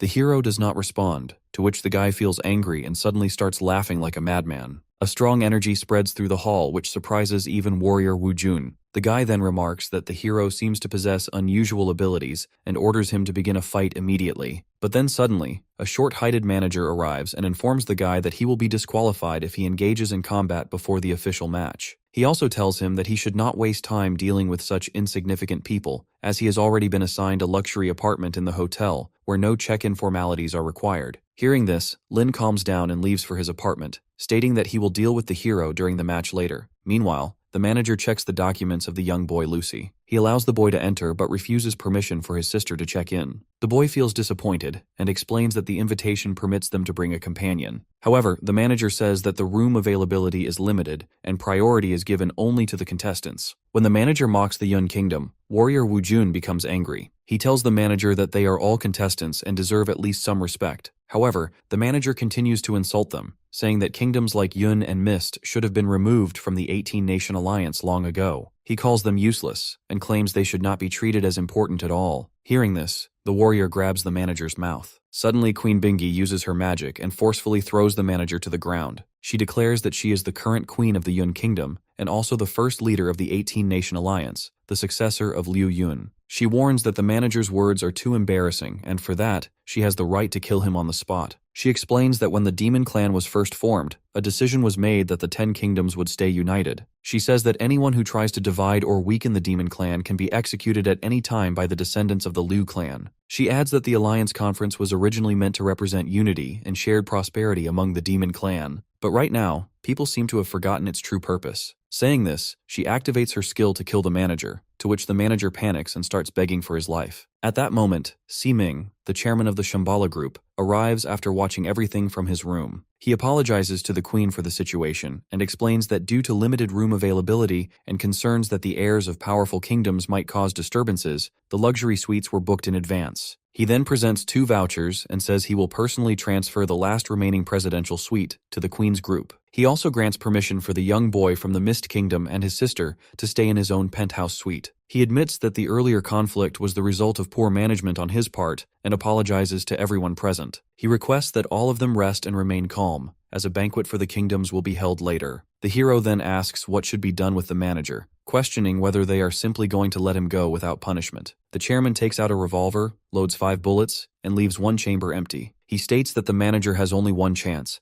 and if the empty chamber is fired, his life will be spared. He then points the gun at the manager's head and pulls the trigger, but the shot does not fire. The chairman orders the manager to leave the hotel immediately and warns him never to show his face here again. As all the contestants head toward their rooms, the chairman thinks to himself that among the Yun Kingdom's group, the hero Gon has been the most surprising individual so far. Meanwhile, the hero speaks to the dragon sealed within his sword, asking whether it has also noticed something unusual. He remarks that there is no real reason for a hotel manager to act so provocatively, only for the chairman to appear afterward and resolve the situation. The dragon replies that there is only one explanation. The entire incident may have been arranged beforehand. It suggests that the chairman might be testing everyone's strength and selecting suitable opponents. Later, at the banquet, a demon girl is enjoying the gathering. However, she is not an ordinary demon. In truth, she is Liangna, the hero's former fiancée from his previous life, who has come here specifically for him. The next day, warrior Wu Jun thinks about the structure of the alliance tournament. He thinks that the competition is divided into 2 stages, the qualifiers and the elimination round. A total of 36 participants from 18 kingdoms take part, while the previous champion directly advances to the elimination stage, skipping the qualifiers. The remaining 35 contestants are split into 7 groups of 5. Each group competes in a free-for-all match, where only one winner advances. These 7 winners then join the previous champion in the elimination stage, where they face each other in one-on-one battles until only one champion remains. Thinking about this,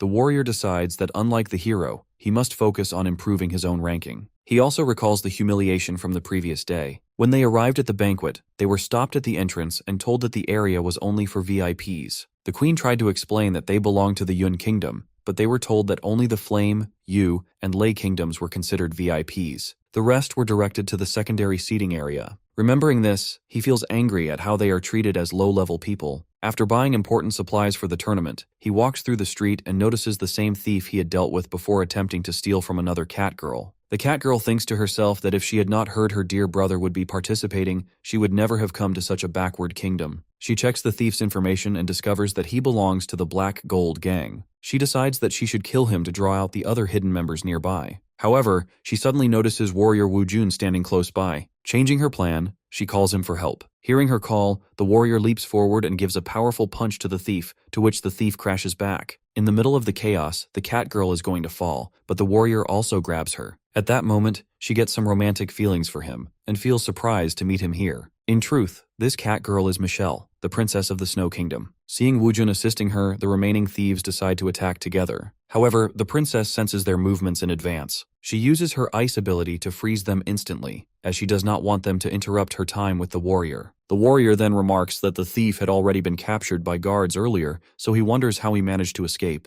The princess changes the subject and invites him for a walk, saying she has a lot of things she wants to talk to him about. Meanwhile, the young boy Lucy and his disabled sister walk through the streets while shopping. The boy apologizes to her, saying that because of him they cannot afford her medicine. His sister reassures him that it is not his fault, and explains that the medicine is simply too expensive. The boy then decides that he will do his best to win the tournament so he can use the prize money to properly treat her illness. However, his sister tells him that this is not necessary. She says it would be better to use the prize money for defensive gear and potions to protect their kingdom. She also warns him that the opponents are very strong, so he should prioritize his own safety. Meanwhile, the hero rests in his room and asks the dragon within his sword whether it has noticed anyone who might be able to defeat him in the tournament. The dragon replies that many of the participants seem strong, but it is still unclear who could truly defeat the hero. It also mentions that the previous champion has not yet appeared. The hero then realizes that he does not need to search for a single opponent who can challenge him. On the other hand, all the participants continue their preparations. And after some time, the Alliance tournament officially begins. The entire competition is broadcast live across all 18 kingdoms of the Demon Tribe. However, no one realizes that this event will ultimately shape the future of the world. At this moment, the announcer welcomes everyone to the tournament and calls the contestants of the first group to step onto the arena. First, Aji from the Hui Kingdom, Tuo from the Huan Kingdom, and Wen Kun from the Shuang Kingdom enter the field. Next, the most anticipated seed contestant appears, Xuan Wu, the Flame Kingdom's representative, known as the strongest defender. Seeing this all, the leader of the Flame Kingdom remarks that the opening match is a showcase for the host kingdom. He believes that after this fight, the entire world will witness the true strength of the Flame Kingdom. Once all participants are on the ground, the announcer finally calls the last contestant, Gan Lewo, our hero from the Yun Kingdom. Meanwhile, at an underground casino in the Flame Kingdom, a huge crowd gathers to place bets on the tournament. When betting opens, most people quickly place their money on the Flame Kingdom's representative. Some of them laugh and say they cannot risk betting on anyone else, as the other contestants look too weak, especially the participant from the Yun Kingdom. As they mock the hero, the hotel owner Ming suddenly arrives and places a 5 million bet on him. Seeing him here, everyone in the room gets shocked. The owner explains that his own match is scheduled later, so he has come to spend some time watching the betting. The manager reminds him that he should start preparing for his fight, but the owner replies that he first wants to watch the hero's performance on the big screen. Meanwhile, as the announcer signals the start of the first round, all participants in the arena activate their abilities. The Flame Kingdom's S-rank representative summons his armor, as the other fighters immediately rush to attack him together. They launch powerful strikes, but get shocked to find that their attacks cause no damage at all. Seeing this, Lin remarks that this is a common strategy used by weaker opponents, ganging up on the strongest target first. However, he also notes that without proper defensive armor techniques, fighting in this arena is meaningless. During the chaos, he notices something unusual. While everyone else is engaged in battle, the hero Gan from the Yun Kingdom is still standing in the place. The hero then asks the dragon sealed within his sword if it is ready. When the dragon confirms, the hero pulls out his sword to reveal his true strength to everyone. He calls out to all participants and instructs the cameras to focus only on him. By warning everyone to activate their strongest defenses, the hero gives a powerful strike toward all the fighters at once. The impact creates a massive explosion and splits the arena walls into two parts. The crowd gets completely shocked to see that all participants are knocked out instantly, while even the Flame Kingdom fighter suffers serious injuries. The hero then warns the remaining opponent that he is about to launch a full-power attack. However, the fighter gets scared of the hero's strength and chooses to surrender. He realizes that the hero's weapon can bypass any defense and deal direct damage. He also understands that if the hero had used his full power earlier, the entire arena would have been destroyed. At that moment, the announcer steps onto the arena and declares Gan as the winner of the first qualifying match. The hero takes the microphone and, as part of his plan, begins insulting the fighters from all kingdoms. He calls them weak and claims they have no real power. He declares that first place belongs only to him, because he is the strongest demon present. He then challenges anyone who disagrees to come and fight him directly. Meanwhile, the people of the Yun Kingdom also get amazed to witness the hero's victory. They comment that his presence has already brought major changes to their kingdom, and that because of him, Yun Kingdom has managed to survive many challenges. At the arena, the announcer begins the second match, featuring Lin from the Lei Kingdom. Using his swift and powerful movements, the boy easily defeats all his opponents in an instant and wins the round. Seeing this,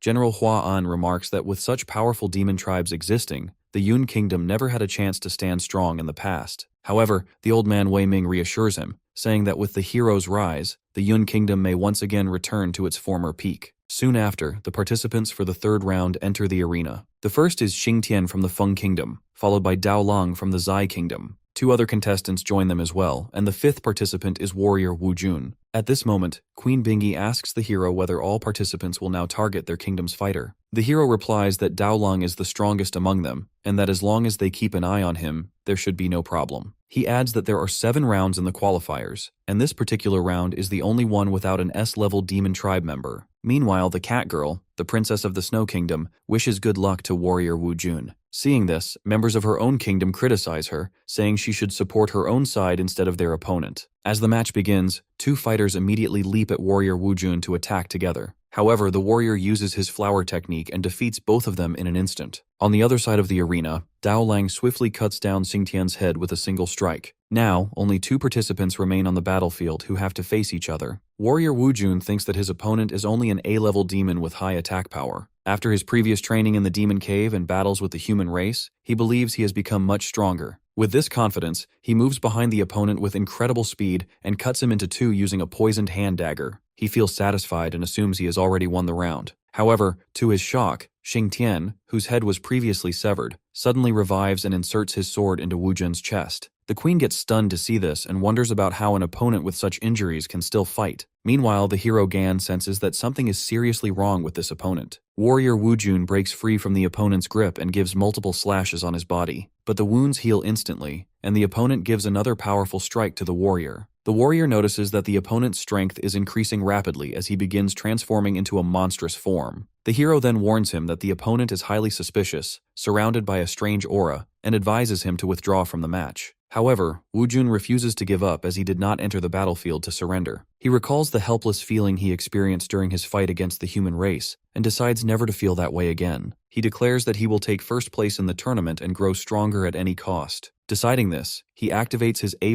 ability and unleashes a dragon breath attack at his opponent. The strike causes massive destruction across the arena, blasting away half of the opponent's body. Just as the announcer is about to declare the warrior as the winner, something strange occurs because the opponent's body begins to regenerate once again. Even more shocking, the opponent manages to copy the warrior's dragon breath skill. He immediately fires the same attack back at him, which causes a massive explosion there, and warrior Wu Jun loses this round. At this moment, the hero arrives with both girls to check on his condition. He reassures them that, at the last moment, the warrior relied on instinct to avoid fatal damage, and right now he is just severely injured and unconscious. After they take Wu Jun to the medical room, the hero becomes certain that the Feng Kingdom contestant is highly suspicious. Meanwhile, the Feng Kingdom leader is also pleased with the result. He recalls how, a few days earlier, they had inserted a strange insect into the dead body of that same member before bringing him back into the tournament. Because of that insect, the contestant was revived, healed completely, and gained additional powers. At that time, a senior member of the evil clan told them that they must now assist in completing the next phase of the mission. In the present, the Feng Kingdom leader and the contestant meet the evil clan senior and report that they have successfully passed the first round. The senior praises them and says that the first place in the tournament will also belong to them. Meanwhile, at the arena, the Yu Kingdom girl wins the 4th round, and the Flame Kingdom representative Si Ming, the hotel owner, then wins the 5th round. After that, the announcer calls the contestants for the 6th round onto the arena. He announces that the first participant is a girl from the Lei Kingdom named Jasmine. Hearing this name,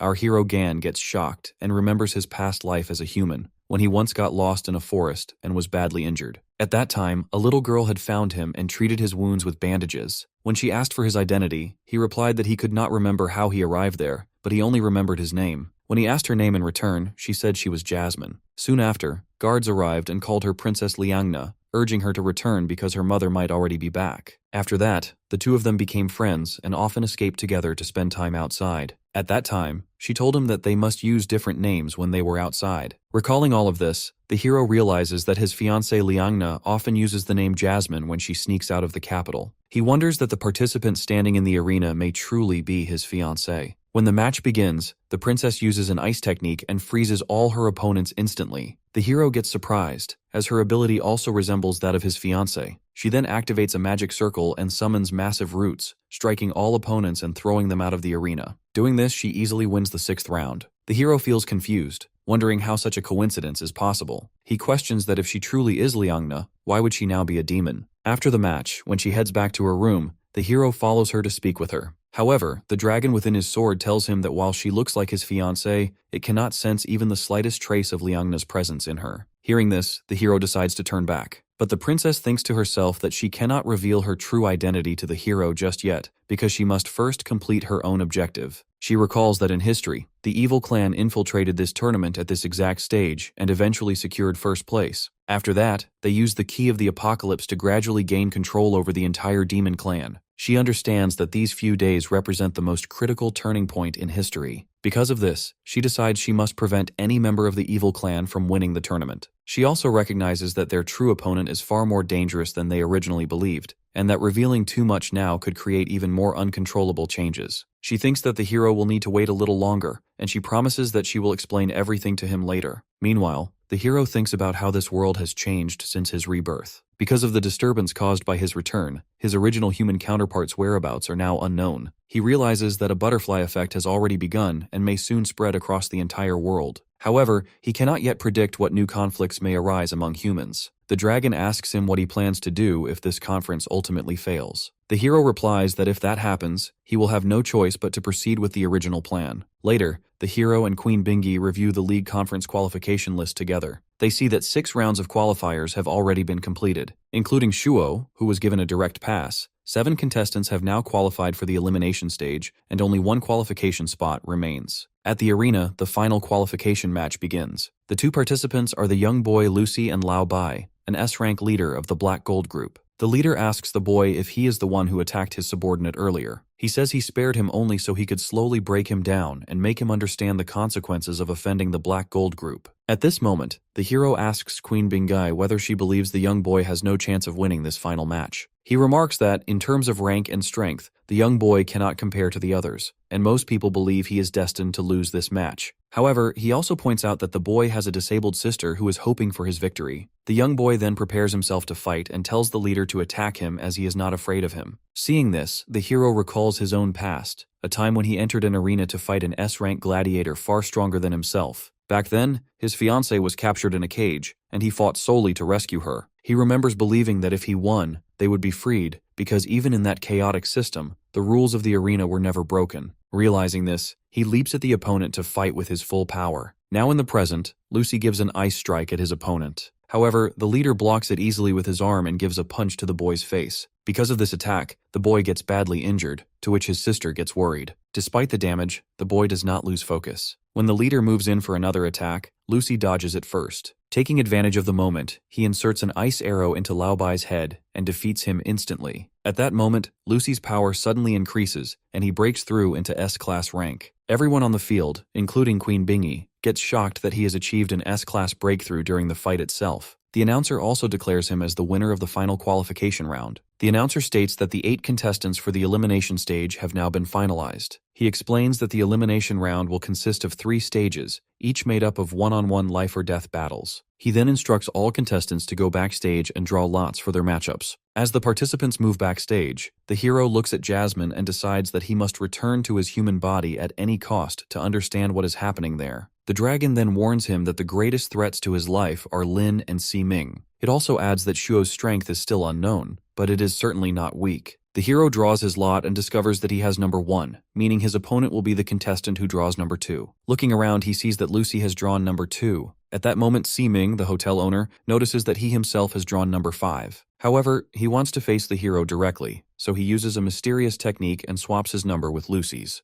Doing so, he shows his new number and tells the hero that if he wishes to die, he will gladly fulfill that wish in their upcoming match. After that, the announcer informs everyone that the numbers have been assigned, and the first elimination round will feature 2 matches happening at the same time. At this moment, Si-Ching, the leader of the Flame Army, arrives to oversee the battles. He announces that the first match will be between the hero Gan and the hotel owner, while the second match will be between the Yu Kingdom girl and Xing Tian from the Feng Kingdom. He explains that since the elimination stage is extremely dangerous, they will follow the usual procedure. Using a strange magical technique, he teleports both the hero and the owner to the top of a massive statue in the Flame Kingdom, where their battle will take place. The hero asks the owner if he has used his ability to ensure they would be paired together. He says he has already noticed that the owner has been using his power from the beginning, like a revolver with one empty chamber. However, the hero also points out that the owner does not seem focused on winning the tournament. If victory were his only goal, he would have had many easier options. Si-Ming mentions that this confirms the hero is not an ordinary demon clan member, as he can even perceive his ability. He explains that to him, life is usually predictable and certain. He has always been able to see his victories in advance using his future vision ability. But when he looks at our hero, he sees something uncertain, something he cannot control or predict. The hero tells him that if he truly wants to defeat him, there is only one way. He must kill him in front of everyone. Otherwise, the hero himself will be the one to defeat him in front of the whole world. As the owner prepares to attack, he suddenly recalls the futures he has already seen. In all 4 scenarios, the result is the same: he loses to Gan. He tries again, simulating 256 different outcomes, but every single one ends with his defeat at our hero's hands. He realizes that the hero's power is overwhelming, and even a fully matured S-rank demon would not be able to defeat him. Meanwhile, on the other side of the battlefield, the Yu Kingdom girl gets several injuries while fighting the evil opponent. She realizes that even if she uses all her strength, the enemy can regenerate instantly, making it impossible for her to kill him. She also recalls warrior Wu Jun, who was previously defeated by the same opponent, but still managed to push him to his limits in the final moments of their fight. Realizing she can no longer continue in her weakened condition, she surrenders. Back in our hero's battle, the hero notices that the owner also seems to have no reliable way to kill him. Despite this, the owner transfers all of his points into luck and decides to continue the fight at any cost. He then activates his ultimate ability, Death Domain, a technique he has rarely used. As he takes this action, the surroundings transform, and an SSS-rank Scythe-type monster appears to assist Si-Ming in the battle. Seeing this, the hero feels good and remarks that it has been a long time since he has entered a third-party domain like this. The owner explains that in this space, no one can use their skills freely. If they lose the gamble, the Scythe monster will instantly cut off their head. The monster then explains the rules. There are 38 total numbers, and 2 colors to choose from. It will release a marble and spin a roulette. Whoever correctly predicts the color where the marble lands will survive, while the loser will be killed. The owner himself chooses black, saying it is his lucky color, and the red color is automatically assigned to the hero. However, the owner then activates his domain authority and trades 36 years of his lifespan to purchase 18 additional numbers in the roulette. The monster laughs at his decision but allows him to proceed. After the owner makes the purchase, all 37 remaining numbers turn black, leaving only a single red number for Gan. At this moment, the monster spins the roulette. The owner states that with his superior luck, he will win this game and the hero will die. While the wheel is spinning, our hero thinks that this game has existed since ancient times and is also well known in his human world. He understands it is purely a game of luck and probability, with almost no connection to strength or skill. As he thinks this, something unexpected happens. The marble stops on the red number assigned to the hero, meaning he wins the game. Seeing this, Si-Ming gets completely stunned. He cannot understand how he has lost even after converting all his points into luck, pushing his luck stat up to 8,000. He wonders if the hero's luck must be even higher than 8,000, which is why the result has turned against him. The monster also tries to inspect the hero's luck value, but nothing appears, as it is hidden from others. The hero thinks that luck points are a basic attribute assigned to every awakened human at the time of awakening. The demon race also possesses this system, where luck affects outcomes such as evasion and defense success rates. In general, higher luck means better outcomes in life. He suspects that this might explain why he cannot die easily. No matter what he faces, his luck may be far higher than normal. However, he questions why, if his current demon body truly has such high luck, it was still so unlucky for his soul to be reborn and transmigrated into it. As he thinks about this, the monster remarks that the hero may be one of the bugs mentioned by the gods, an anomaly capable of affecting the world's balance.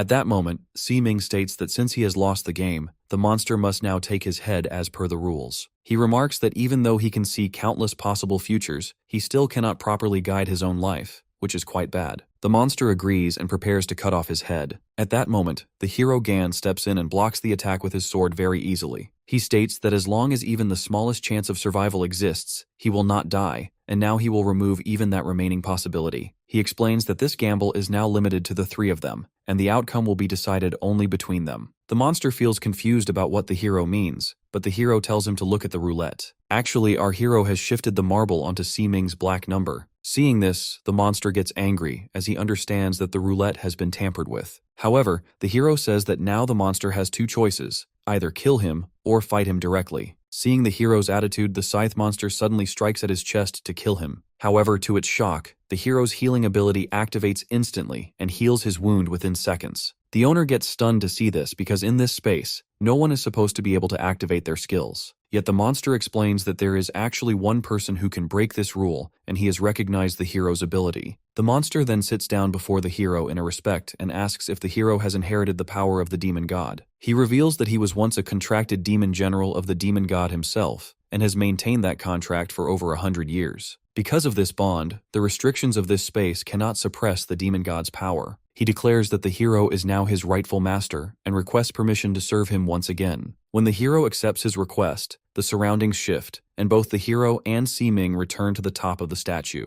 The owner states that since the scythe monster has chosen the hero, he no longer has anything left to prove. Saying that, he surrenders to the hero. As a result, both are transported back to the arena, and the crowd feels confused about how the owner has surrendered to a newcomer fighter. The leader of the Flame Kingdom feels disappointed, realizing that his kingdom can no longer win the tournament. The announcer then declares the results of the first round. The winners are Xingtian, the mysterious evil contestant, and the hero Gan from the Yun Kingdom. He announces the start of the second round and calls the remaining contestants forward. Meanwhile, in the hospital, warrior Wu Jun is resting in bed due to injuries from the previous battle. A cat girl stays by his side and takes care of him. Soon after, a girl from the Yu Kingdom arrives to visit. The warrior tells her that surrendering was the right choice, as the evil contestant is far too powerful. He adds that the man does not even seem to belong to the demon clan. He mentions that this same opponent will face the hero Gan in the semi-final round, and they will soon see the outcome. At the same time, the announcer gives troubling news to the audience that the two contestants, Jasmine and the young boy Lucy, are missing. 2 hours earlier, the boy's disabled sister is in the bathroom when a woman arrives and offers to help her. Outside, the boy plans to win the tournament prize money so he can pay for his sister's treatment and cure her illness. However, he suddenly notices that she has been inside the bathroom for too long. When he enters, he finds her wheelchair on the floor, but she is nowhere to be seen. In reality, the woman who offered help has kidnapped her and is now taking her away in a van. After some time, the woman arrives at the Feng Kingdom, where she wants to sell the girl to the kingdom's leader, as she is known for smuggling people. The leader agrees and buys the girl. However, when he checks the van, he gets shocked to find that the girl is missing. The woman gets scared and assures him that she will locate her, claiming the girl is disabled and cannot have gone far. But the leader does not let her leave, and by transforming into an evil, he cuts down the woman's head on the spot. Meanwhile, the girl is trying to escape from the forest, and since she cannot walk properly, she uses a pipe for support. She recalls how she survived earlier. When the woman covered her face, she stopped breathing for some time. Because of that, the drug did not fully affect her. After some time, she woke up inside the van and managed to escape. While moving through the forest, she reaches a place where she notices a group of strange people gathered. Xingtian, the so-called evil fighter, is also among them. He tells the group that their plan has changed, as someone has already discovered their presence. This is why they have to proceed earlier than planned. Seeing them, the girl understands that something is strange because all of them seem to be under some kind of control, as if possessed by a spell. She even notices the hotel receptionist among them who is acting without awareness. As she is watching them secretly, another evil being suddenly appears behind her and tells her that the master is calling everyone for a meeting. But suddenly, the evil being realizes that the girl does not belong to their race, to which he transforms into a monster to attack her. However, when the girl does not react, the creature fails to properly identify her and leaves the area. Once he is gone, the girl quickly grabs her pipe again and starts escaping from there. While moving, she realizes something important. These people are under the control of a strange and unknown force. She also recognizes that the man she saw earlier in the center of the group is a participant in the tournament, to which she decides that she has to inform her brother about everything. As she moves on her way, the woman who kidnapped her appears again, but she is now transformed into an evil being as well. She attacks the girl, but at that moment, her brother Lucy arrives. He throws an arrow strike that defeats the woman and saves his sister just in time. Doing this, he also reassures her not to be afraid, because he is now here to protect her. However, suddenly other evil beings, including Xing Tian, arrive there to fight them. Seeing the situation getting worse, the boy Lucy throws a powerful ice attack on all the enemies, causing massive destruction around them. However, when the dust settles down, he gets shocked to find that the bodies of the evil beings have regenerated and fully healed on their own. His sister suggests that there must be some kind of connection linking all of them together. To investigate further, the boy releases a cloud-like sound wave attack and notices strange insects moving inside their bodies. As the enemies rush forward to attack again, the girl observes something crucial. She tells her brother that all the other evil beings are being controlled by the man Xing, and advises him to defeat this man first in order to stop them. Hearing this, Lucy activates his ice ability once again and temporarily freezes Xing on the place. Because of this, all the normal evil beings also stopped, as there is no one left to control them. Seeing this, the sister feels good, and remarks that it confirms their suspicion of a mother-child insect system. She explains that the insect inside Xing is the mother insect, while the others are subordinate insects that obey its commands. Just then, the kidnapper woman suddenly heals again and inserts an insect-like arm into the sister's stomach. At the same moment, the kingdom's leader appears. He comments that both of them are indeed intelligent, as they have uncovered the secret behind the enemy's power. However, he reveals the truth that there is not only one mother insect inside Xing. He himself also carries another mother insect within him. Using his ability, he breaks the guy free from the ice, who grabs the brother by the neck. Seeing no other way to escape, the brother loses hope and believes this may be the end for both him and his sister. But suddenly, the hero's fiancée, Princess Liangna, arrives on the battlefield. She swiftly cuts off Xing's arm in one strike. She also grabs the kidnapper woman using her root ability and heals the sister's wound. Meanwhile, at the arena, the announcer states that they have been waiting for quite some time, but the third match contestants, Lucy and Jasmine, still have not arrived. As a result, both of them are disqualified from the tournament. The announcer then sends the popular fighter Lin and the woman Shou to a pyramid-like location to compete in the next round. The popular fighter remarks that the location is very interesting, as it is believed to be the source of all magic in the world. At that moment, both fighters activate their abilities and start the battle. At first, Lin attempts to attack the woman from behind, but she dodges the strike and gives a kick to his face. Watching the match, Queen Bingy comments that the popular guy's cloud-based power is being suppressed by the woman's star system ability. She adds that in battles between S-rank fighters, elemental advantages are still very clear. She then tells our hero that his next opponent is Xing. However, she wonders what kind of ability that guy actually possesses, as it was not mentioned during the introduction. Just then, warrior Wu Jun arrives and informs them that the guy uses star system power, although it does not seem like the source of that power truly belongs to him. Hearing this, the hero says that he will defeat Xing. He adds that it has been a long time since he last sensed his presence, and now it feels like a major change is approaching. Meanwhile, Princess Liangna is still fighting the remaining evil beings. The sister asks her how she arrived here so quickly, since she was supposed to be at the arena. The princess explains that she has been tracking and investigating the organization linked to Xing. Following their trail, she eventually reaches this place. She then reveals that the truth has finally become clear.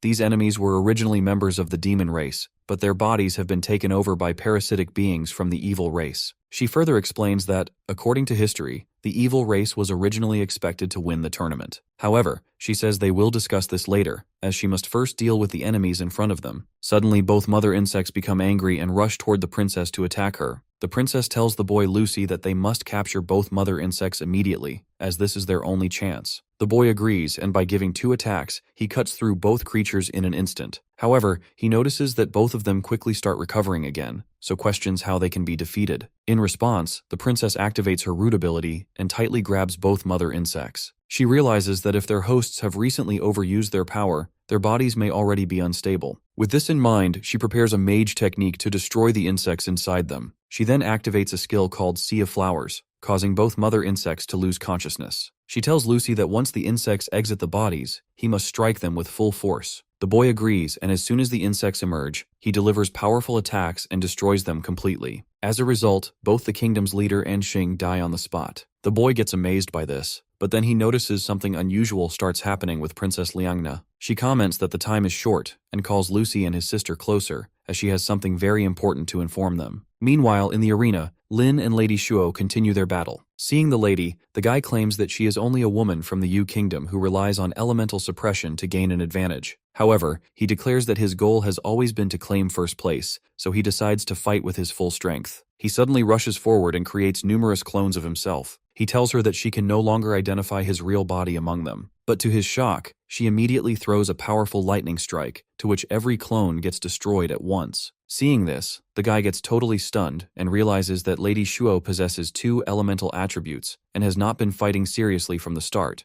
Before he can recover, she uses her magic to lift him into the air and then throws him onto the ground. The impact causes a massive explosion, and the guy loses this round against her. Seeing her son's critical condition, his mother orders the guards to enter the arena and bring him back immediately. At this moment, warrior Wu Jun is also amazed by Lady Shuo's strength. A girl from the Yu Kingdom explains that during the previous tournament, Lady Shuo reached the finals when she was only 14 years old. In the championship match, she faced the most feared warrior of the demon race at the time. To everyone's shock, she defeated him in less than 2 minutes, setting the record for the fastest final match in tournament history. According to those who witnessed that battle, Lady Shuo did not even use her full power against this guy in the current match. While the girl is sharing this information, Queen Bingay warns our hero to stay alert. She explains that his next opponent is supposed to be Xing, a warrior whose strength should not be underestimated. However, before they can discuss it further, a breaking news report says that contestant Xing is no longer able to participate in the tournament because security forces have discovered his dead body on Central Avenue. Hearing this, all the crowd gets stunned, and the announcer declares that the final match will now take place between Lady Shuo and Hero Gan. He adds that the battle will be held on site, and a massive barrier will be raised around the venue to ensure everyone's safety. As both fighters step onto the arena, our hero senses that the lady possesses strength capable of defeating him in an instant. Meanwhile, the young boy Lucy returns to the arena to deliver Princess Liangna's message to the hero. However, the guards stop him at the entrance and tell him that he cannot enter since the final match has already begun. Despite their warning, the boy runs inside, to which the guards alert the security team to capture him immediately due to his suspicious behavior. Eventually, the security forces catch him in the hallway, but the boy decides to break free at any cost. On the battlefield, the lady questions our hero, asking whether he truly believes that the demons of the Lei Kingdom are all weak. The hero confirms his statement and challenges her, saying that if she has the strength, she should try to take the first place from him. Hearing this, the lady leaps at him, declaring that she only needs 3 seconds to defeat him. At this moment, our hero recalls his human life when he promised his fiancée that he would lead everyone to victory and return to marry her. However, he now realizes that promise has already been broken, as he had died long ago. While he is thinking this,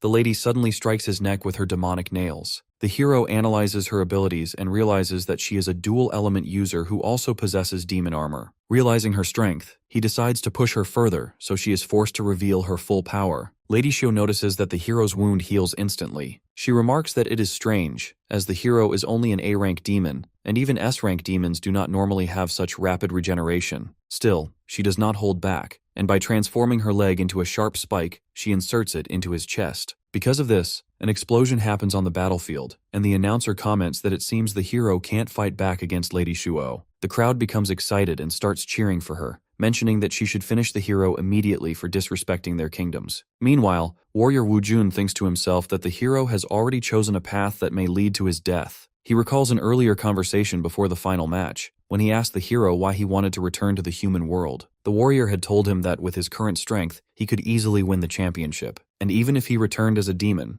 no one would be able to stop him. However, the hero had replied that he is not interested in power or victory, he only wants to reunite with his fiancée, who may be struggling alone. Back in the present, the hero lies on the ground, but his healing ability activates once again and quickly restores his serious injuries. He then mocks Lady Shuo, saying that she also seems incapable of defeating him. He questions whether she truly does not want to become the strongest demon and take revenge on the Dark Clan. The hero states that he knows she has even trained in a forbidden technique known as demonic armor transformation in order to grow stronger. However, he adds that in the future, she will not succeed in her revenge. He then activates his own armored suit and explains that in that future timeline, she does complete the demonic armor transformation, but in doing so, she is consumed by darkness and loses all sense. He reveals that, in that same future, the Dark Clan massacres all leaders and enslaves every powerful demon. Hearing this, Lady Shuo gets angry and starts transforming into a monstrous form. She immediately leaps forward and strikes the hero's chest again. The hero thinks that he once met her future self, who was driven entirely by revenge against the Dark Clan, and used that goal to grow stronger. However, she ultimately becomes trapped in the very future she once feared and hated. The force of her attack is so strong that even the barrier around the arena begins to crack, and the hero suffers much damage. Seeing the situation getting worse, the guards quickly act to reinforce the barrier to protect the audience.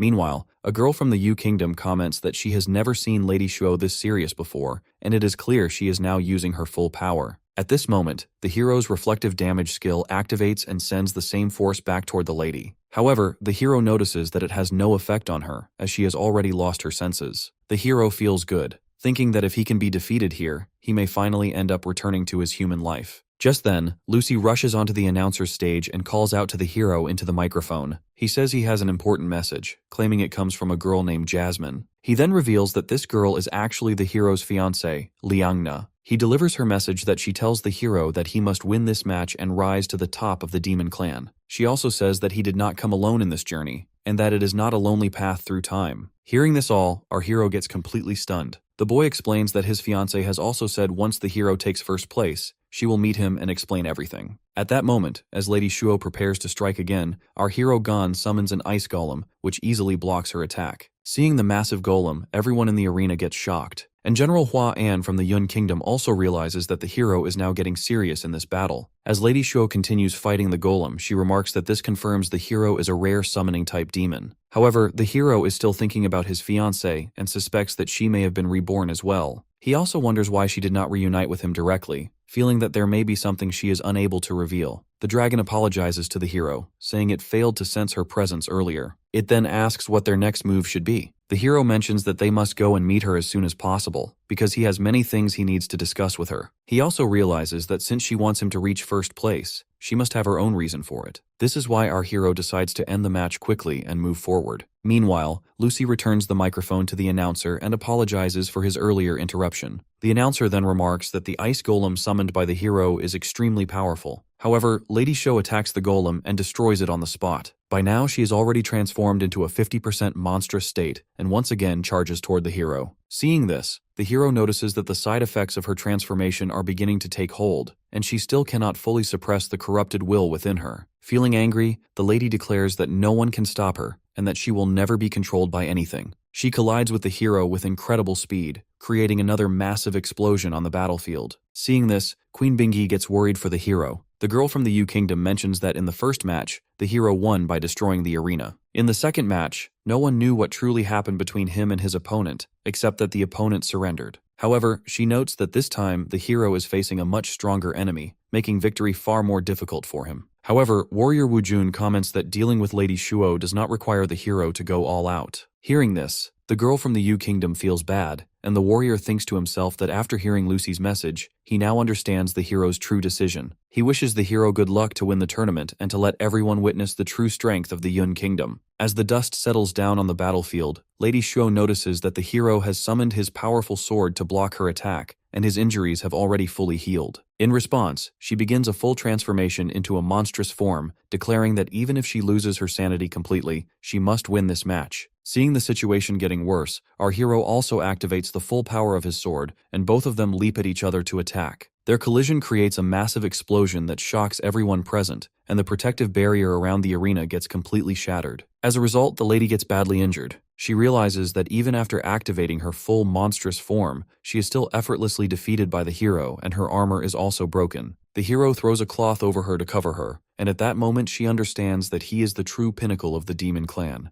The announcer then officially declares Hero Gan from the Yun Kingdom as the winner of the tournament. Meanwhile, an evil being observes everything and remarks that, because of the hero's victory, the Yu nation can no longer win the tournament. He decides that they must now proceed with their plan B. Afterward, the hero meets Lucy, who shows him a small box containing an item capable of teleporting him to the place where he can meet his fiancée, Liangna. Using it, the hero teleports away. When he arrives, he finds himself in the Holy Nation. He also sees people who resemble his old companions, along with his human body, moving around in this place. Seeing everything, he realizes that he has been sent 6 years into the future, to the day just before he originally traveled through time. At that moment, sudden explosions start happening in the area. The hero's fiancée, Princess Liangna, finally appears before him. She tells him that this is the true future she has witnessed. She apologizes for bringing him here without his permission and explains that she only reveals everything now because she could not bear the burden of this future alone. She mentions that every 6 years, on this very day, the evil clan launches a global attack and humanity has no means to resist. She adds that she has been reborn many times, but no matter what she does, it is always too late. Each time she reincarnates, she can only return 6 months into the past, while the evil clan has already prepared its plans by then. Hearing this, the hero returns to his human body and hugs her as they have met after a long time. He says that even experiencing a single reincarnation feels like losing part of himself,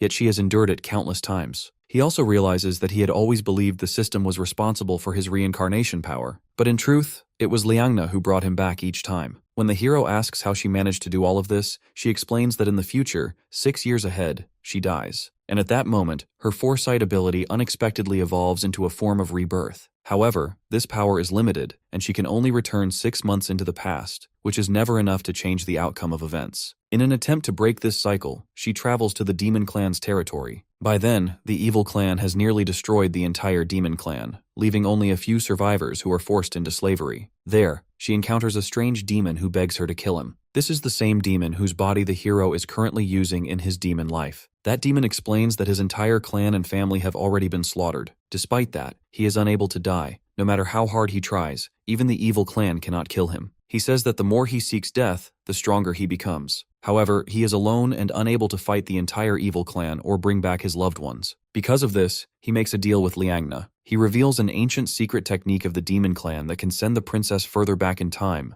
and he also allows the hero to return as well. Doing so, he entrusts them with everything, telling her that stopping the evil clan now depends on both her and the hero. Hearing this, Hero Gan realizes that this is why the system has been continuously helping him grow stronger at such a rapid pace. The princess then explains that although humanity only recognizes 2 races, humans and demons, in reality there are 4 major races: humans, the evil clan, the spirit clan, and the demon clan. She says that all of them must unite to stop the evil clan. She explains that in the previous timeline, the evil clan won this tournament, which allowed them to gain control of the second region. From there, they secretly infiltrated and manipulated the leadership of the demon clan. She warns that the key to the second region must not fall into the evil clan's hands under any circumstances. The hero mentions that since he has now won the tournament, they have already stopped the evil clan's first move. However, the princess disagrees and says it is not that simple. She suspects that there may already be evil clan spies inside the demon clan, as they were able to infiltrate the tournament so easily. She adds that once they detected her presence, they even began adjusting their plans. She admits she does not know how far their plans will go, but confirms that their ultimate target remains the same: the key to the second region. Meanwhile, at the arena, the announcer congratulates the Yun Kingdom on their victory. He announces that before the award ceremony, the handover of the demon clan's supreme treasure, the key to the second region, will take place first. He then calls the leaders of both the Yu Kingdom and the Yun Kingdom onto the stage. Seeing Queen Bingy there, the people of the Yun Kingdom get amazed, as they believe their kingdom is rising again after 100 years. Elsewhere, Xinling, who has already defeated several evil beings, feels angry and wonders where the hero has gone. On the stage, the leader of the Yu Kingdom, Guang, remarks that no one expected the key to the second region to be handed over to Queen Bingy, a woman. In response, the queen says that even his own daughter is a heroic woman, so decisions should not be made based on gender alone. The queen places her hands on the crystal and successfully takes control of the key to the second region. The announcer then declares that the handover ceremony is complete, and the award ceremony will begin next. But suddenly, an A+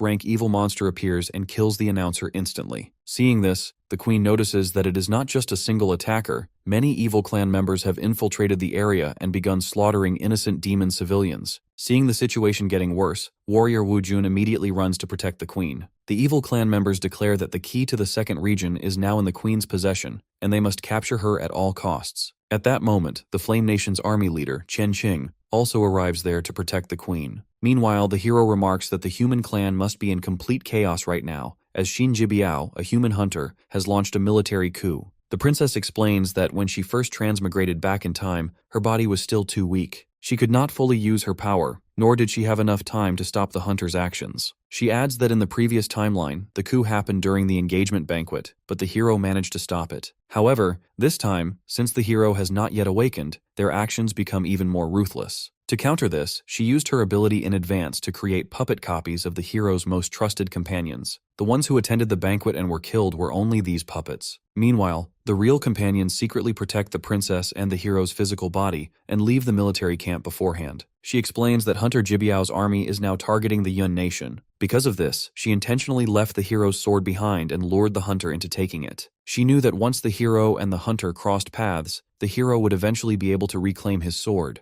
And fortunately, everything has proceeded exactly according to plan so far. Hearing that Vice Captain Wenhua and the others are still alive, Hero Gon gets amazed. He then asks about the princess's condition, worried about how much strain she has taken from repeatedly copying abilities and using powerful techniques. The princess reassures him that she and the hero have already safely returned to the capital. She explains that when she copied the Demon Clan girl, her strength had recovered significantly, allowing her to channel more energy into her actions. Originally, her plan was to defeat Xing, the evil clan operative, and stop their secret operation in this timeline. However, once she realized that the hero had also entered the tournament, she understood that the evil clan's plan had changed. From that point, she placed all her trust in the hero. She says that she did manage to defeat Xing and his group, but because she has now exhausted her power, the copied body will soon disappear. She explains that she did not have enough time to locate the evil clan member secretly controlling others, and there is very little information available about him. She adds that this rebirth has rewound time too far, causing her resurrection ability to fail completely. Because of this, she considers it her final chance to change the outcome. The hero reassures her to leave everything to him. He promises that he will never allow the evil clan to obtain the key to the second region, and that he will eliminate every last member of their forces. As they are talking, the illusionary space around them starts breaking, signaling that their meeting time is coming to an end. The hero hugs her and promises that once he defeats the evil clan, he will come to find her immediately. Before they separate, the princess says there is one more important thing she needs to tell him. Meanwhile, at the arena, evil clan monsters begin attacking the demon civilians. As one monster moves to strike a kingdom leader, the hotel owner Si Ming suddenly appears and rescues him in time. The leader tells him not to protect him, saying that the monsters are targeting the key. However, the owner assures him that the army leader is already protecting both the key and Queen Bingyi. At that moment, the army leader gives powerful strikes and defeats one of the monsters. But unexpectedly, a strange evil shadow emerges and attacks the army leader very badly. From this shadow, an SS rank evil monster appears who will continue the battle from now on. The army leader gets shocked to realize that the attack feels like it is pulling him into the shadow itself. Elsewhere, as more monsters rush toward the queen to get the key, warrior Wu Jun blocks them and defeats several of them at once. However, when he tries to attack another enemy, that monster also transforms into a shadow form and binds the warrior tightly with powerful threads. The warrior thinks that his body has already gone through a fierce battle and is still not fully healed. He also realizes that most of the strongest fighters of the Demon Clan are now injured. The SS rank monster then mentions that he expected the martial arts tournament to gather the strongest demons from across the demon tribe, but instead they all seem weak and useless in combat. Using its dark ability, the monster captures Queen Bingyi as well. Seeing this, everyone becomes worried and realizes they are helpless against it. But then suddenly, our hero Gon appears again, and by using his golem summoning skill, he crashes the monster's head into the ground. Seeing him, everyone gets amazed, but they also wonder how he can handle such a massive evil clan force alone. However, Si Ming confirms that the hero is not alone. He has brought an entire army of ice golems with him. The ice golems immediately move into action and free all the captured people from the evil clan's grip. Seeing this, warrior Wu Jun remarks that they can now leave this battlefield to the hero, as he is capable of handling it on his own. At the same time, leader Guang of the Lei Kingdom asks his eldest son, an S-rank demon, about the condition of his daughter Shuo. The son reassures him that she is not seriously injured, as the hero did not attack her with his full strength. Hearing this, the leader realizes that he never expected the entire demon clan would end up relying on the hero alone. He remarks that after 2,000 years, it is once again the Yun Kingdom that has united the demon clan. As everyone focuses on the battlefield, the senior evil clan monster suddenly transforms into a shadow. It reshapes itself into a massive hand and tightly grabs Hero Gan. Seeing this, leader Guang gets shocked and remarks that shadow power is legendary. He explains that it not only has overwhelming destructive power, but also elemental properties, making physical attacks almost useless against it. However, to everyone's surprise, our hero sends his powerful sword from within the shadow's grasp, which transforms into multiple arrows and inserts into the monster's true body. As a result, the monster also gets shocked about how the hero is still able to attack him. When the hero escapes from the shadow's grasp, the monster notices that his health bar is completely full. Our hero leaps forward and delivers multiple powerful punches. The attacks deal true damage, forcing the monster to beg for his life. He feels confused about the hero's power, realizing it is far beyond S-rank level. The hero then demands to know who his real master is and which demon clan spy allowed him to enter so easily. However, the monster refuses, claiming he is not like the demon clan who betray their allies. He says he will never reveal the identity of the evil clan at any cost. He also declares that in time, the evil clan will crush the demon lands, and that the demon clan is nothing more than an inferior race destined for extinction. Saying this, the monster activates a self-destruct skill and kills himself, knowing he cannot defeat the hero. His death causes the other shadow monsters to reveal their true forms. Seeing this opening, the demon soldiers immediately start eliminating these enemies. One of the leaders remarks that they have won this battle thanks to the hero's efforts. However, the owner warns them that the danger is still not over. As they are talking, the owner suddenly notices that army leader Chen Qing has placed a knife on the queen's neck. Seeing this, the owner understands that the traitor they suspected is actually Chen Qing himself, who allowed the evil monsters to infiltrate the battlefield. Warrior Wujun immediately jumps forward to rescue the queen. However, before he can reach her, the army leader activates a teleportation ability and takes the queen with him to the evil territory. He explains that the teleportation array requires 10 minutes to activate, and anyone standing on it during that time will be transported. That is why he activated it early and moved the queen at the last possible moment before it disappeared. He then reveals that he has already set up a barrier around the area, preventing anyone else from entering. At that moment, another high-ranking evil monster, known as the Seeker of Evil, appears. He declares that no one can rescue the queen now, so she must surrender the key. Queen Bingi tells the army leader that he was supposed to protect their clan, and it is truly disgraceful that he is allied with the evil clan. The leader mentions that within the entire demon clan, even the strongest fighters have barely reached S rank. Across the continent, the total number of S rank demons is not even enough to form a single army. He asks if she truly understands the real power of the evil clan, stating that for this operation alone, they only sent 2 generals who were nearly enough to wipe out the entire demon clan. He warns that if a full-scale war begins, no one will be spared. He adds that history is already moving forward, and only those who follow its current will survive. Hearing this, the queen asks what the evil clan has offered him in exchange for his betrayal. At that moment, the evil monster claims that the evil clan and demon clan share the same origin, and that cooperation and mutual benefit are the only way forward. He tells the queen that all she needs to do is hand over the key to the second region, and in return, the evil clan will not harm a single piece of demon clan territory. The army leader also adds that the queen has no choice but to agree, because if she refuses, a full war will begin that will lead to massive civilian casualties. The queen questions their intentions, asking that if they truly plan to start a war, why they only sent 2 generals and relied on covert operations instead. She explains that the key transfer requires the previous holder to willingly give it up, and she declares that she would rather die than surrender it to them. Meanwhile, our hero and the other demon clan leaders are searching the arena for Queen Bingi's location.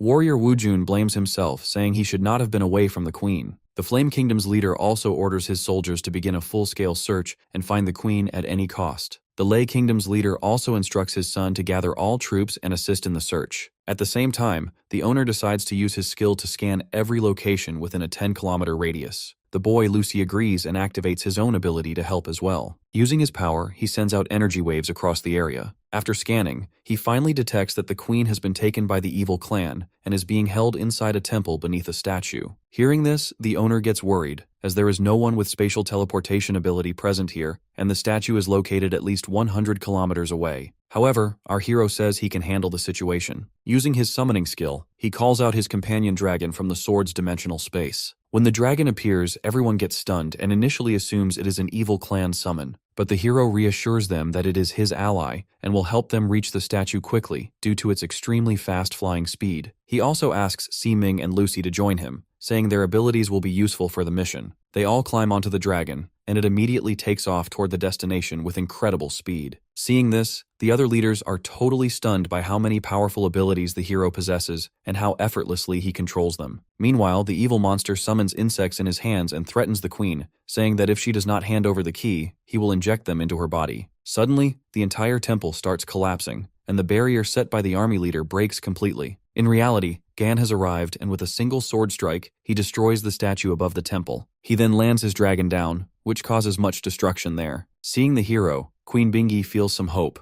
but the evil monster orders his troops not to be afraid, claiming that the hero is only an A+ rank demon and not a real threat. The hero then comments that he has been searching for these evil clan members for a long time. As he brings the queen to safety, the evil monster immediately recognizes that this is the same man who secured first place in the tournament and disrupted their entire plan. The monster remarks that the hero has made the right choice by coming alone, as he was also planning to find him. Seeming then states that he can predict the future actions of those who are equal or weaker in rank, but he cannot read this monster at all. This means the enemy is at least SS level, far beyond their current ability to handle. Our hero then orders his dragon to protect the queen and the others, while he deals with the enemies himself. The owner tries to stop him, saying it is too dangerous. However, the hero assures him that he has the strength to defeat even opponents 2 ranks above him. Saying that, he gives a powerful punch to the monster, to which the monster crashes back. The monster quickly transforms into an insect-like form to reduce the damage and recover. He admits that the hero's power is real, and that his attacks are genuinely dangerous. He then orders his entire evil clan army to attack at once, to which all of the monsters agree. The hero thinks that in the human world, only about 1 in 10,000 people awaken a special profession. Most individuals remain limited by their natural talent and never progress far. Among those who do awaken abilities, only a very small fraction possess a special constitution known as the Chosen One, which allows them to reach S-rank potential. He understands that advancement to S-rank is a one-time transformation. Regardless of their current level, once they evolve, they directly become S-rank. Because of this restriction, true S-rank individuals are extremely rare, and effort alone is not enough to reach that stage. The hero realizes that many aspects of this system are unfair and cannot be overcome through hard work alone. After arriving in the demon world, he has realized that the demon race is not so different from humans after all. He also senses from the beginning that this body holds infinite potential, naturally possessing the constitution needed to reach S-rank. As he is thinking this, the evil monster remarks that all the insects present are his own creations, each one strong enough to easily kill the hero and his companions. At that moment, all the insect monsters trap the hero by forming a massive mountain-like structure around him. Seeing this, his companions become worried and regret not stopping him from coming to such a dangerous place. However, the hero remembers his journey with his fiancée, how both of them were reborn and returned to the past to correct everything.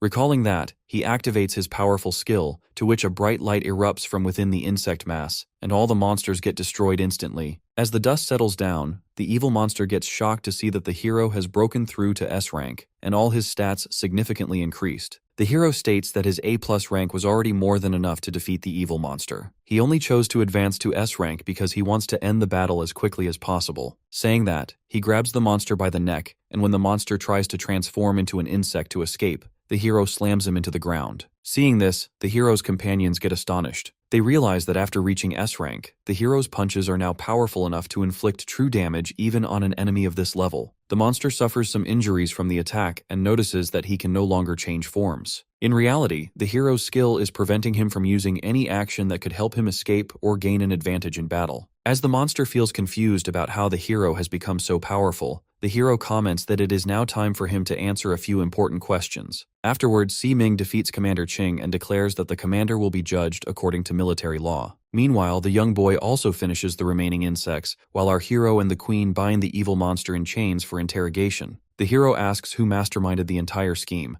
but the monster refuses to reveal any information about his allies. He explains that unlike the demons, he will never betray his companions. The hero points out that no one has come to rescue him, proving that he is nothing more than a disposable pawn to his superiors. However, the monster says that being a pawn does not bother him. Having been raised that way since birth, he is content with his role. Hearing this, the hero thinks about the nature of the evil clan. From childhood, its members are placed under strict military control and forced onto battlefields. They constantly fight one another, and only the strongest survive the brutal elimination process. As a result, every survivor becomes a hardened warrior and a loyal soldier willing to die for the cause. Above them all is the ruler of the evil clan, the supreme leader known as the Evil Emperor. The hero knows that the Evil Emperor is an incredibly powerful figure who never bothers to hide his actions. However, this operation is clearly different from the Evil Emperor's usual methods. The situation reminds him of a man who rises to become king 6 years later. In his early years, that individual secretly operates within the human clan and gradually gains control over many of its high-ranking members. Every move he makes is carefully planned and hidden from the public, allowing him to remain completely unnoticed. That man is the illegitimate son of the Evil Emperor and a human. Recalling these memories, our hero suddenly mentions the name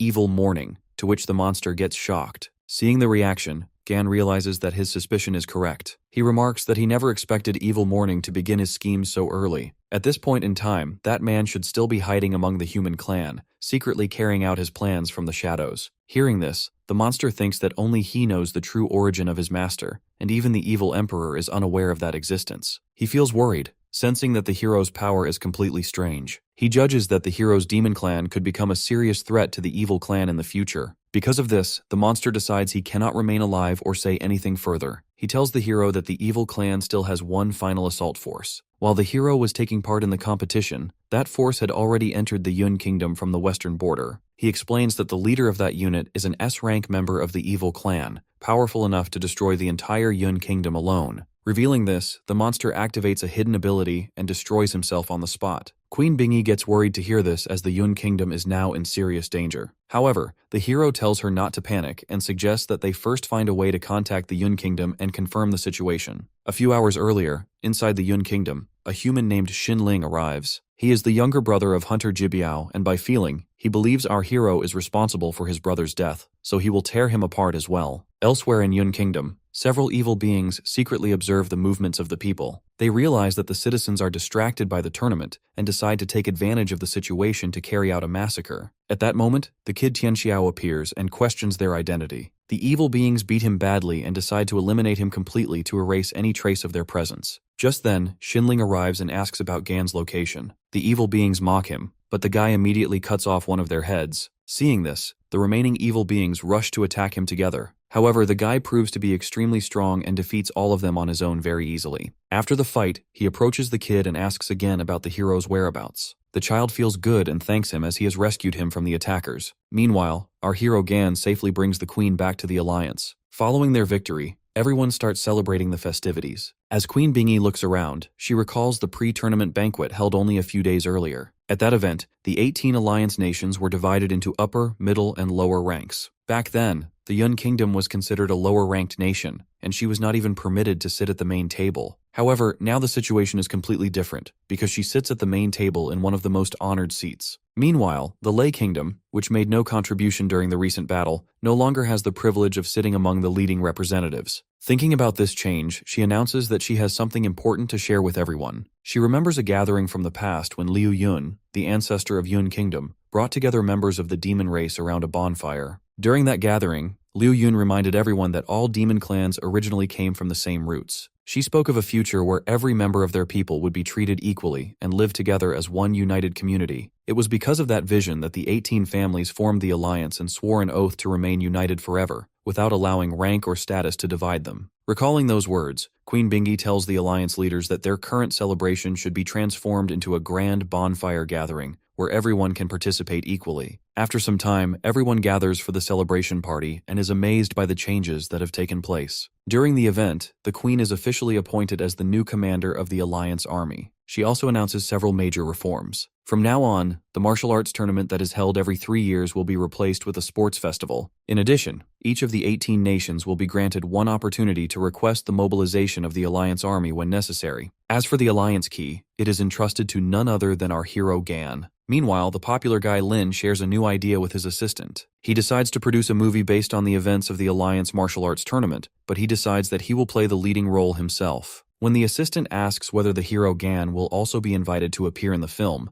the guy confirms that he will. However, he adds that, at least in the movie, he wants to defeat the hero. On the other hand, Lady Shuo prepares to leave the hospital for an important mission. Her brother tries to stop her, reminding her that she has not fully recovered from her injuries. However, she believes that she must find the hero and challenge him once again. Meanwhile, Queen Bingy heads to the room where the hero and warrior Wu Jun are staying. In the way, she thinks about everything that has happened, like how our hero has saved her life countless times, and today she finally wants to express the feelings she has kept in her heart for so long. However, when she arrives, she notices that neither the hero nor Wu Jun is in the room. Instead, she finds the cat girl and the girl from Lei Kingdom arguing and fighting like children. At the same time, the warrior heads to a nearby mountain peak where Gan stands with his dragon. Looking at him, the warrior says that he understands that the hero is preparing to leave the kingdom and may never return. Our hero confirms this, explaining that his mission is now complete and that he no longer has any reason to remain involved with the demon clan. Hearing this, the warrior admits that he no longer harbors hatred for humans. He has realized that both the demon clan and the human race contain good people and bad people. He then tells the hero one final thing, that no matter whether he returns in the future as a human or as a demon, he will always consider him a true friend. He promises that whenever they meet again, he will welcome him with an open heart.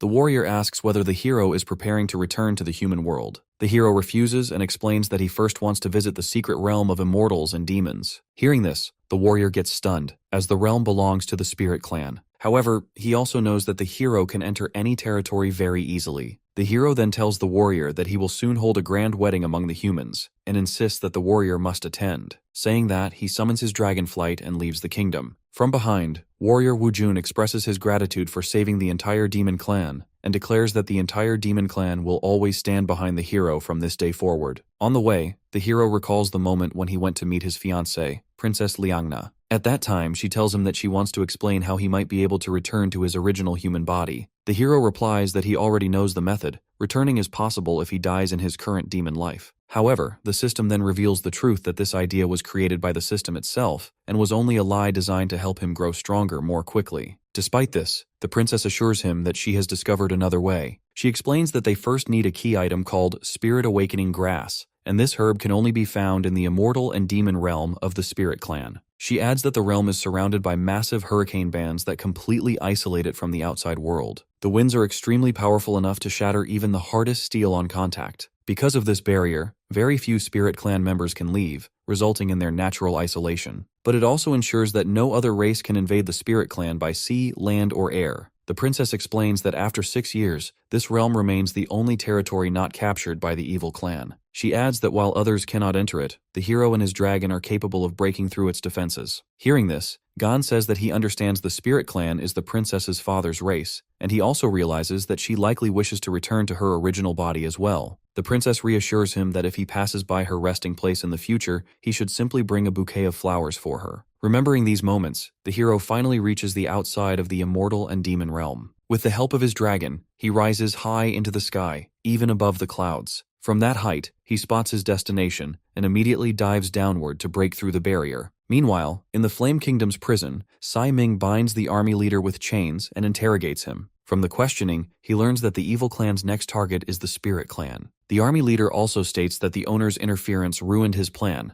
as he had already infiltrated the evil clan's system. He claims that if he had reached the top, he would have found a way to protect both the Demon Clan and the Spirit Clan. The owner gets angry and argues that the Demon Clan does not live under the control of the evil clan. However, the army leader mentions that they still lack the strength to oppose them directly. He explains that they only escaped disaster this time because the hero Gan unexpectedly appeared, but says that no one can save the Spirit Clan now. He adds that the woman they once cared for, despite both of their efforts, could not be protected, and now even her homeland is doomed. He mentions that the evil clan's current plan is far more dangerous, and that the Spirit Clan will soon face complete destruction. Meanwhile, our hero Gan arrives at the territory of the Spirit Clan. Looking around, he realizes that this world is far more vast and different from the human realm he knows. As he surveys the area, he suddenly senses a powerful presence nearby. His dragon warns him that the aura is far stronger than anything he has encountered before. Feeling the danger, the hero immediately pulls out his sword. But before he can react, an old man appears out of nowhere and easily snatches the weapon from his hand with some kind of magic. The old man asks why a demon has come to this place and questions why the sword is in his possession. Seeing the old man,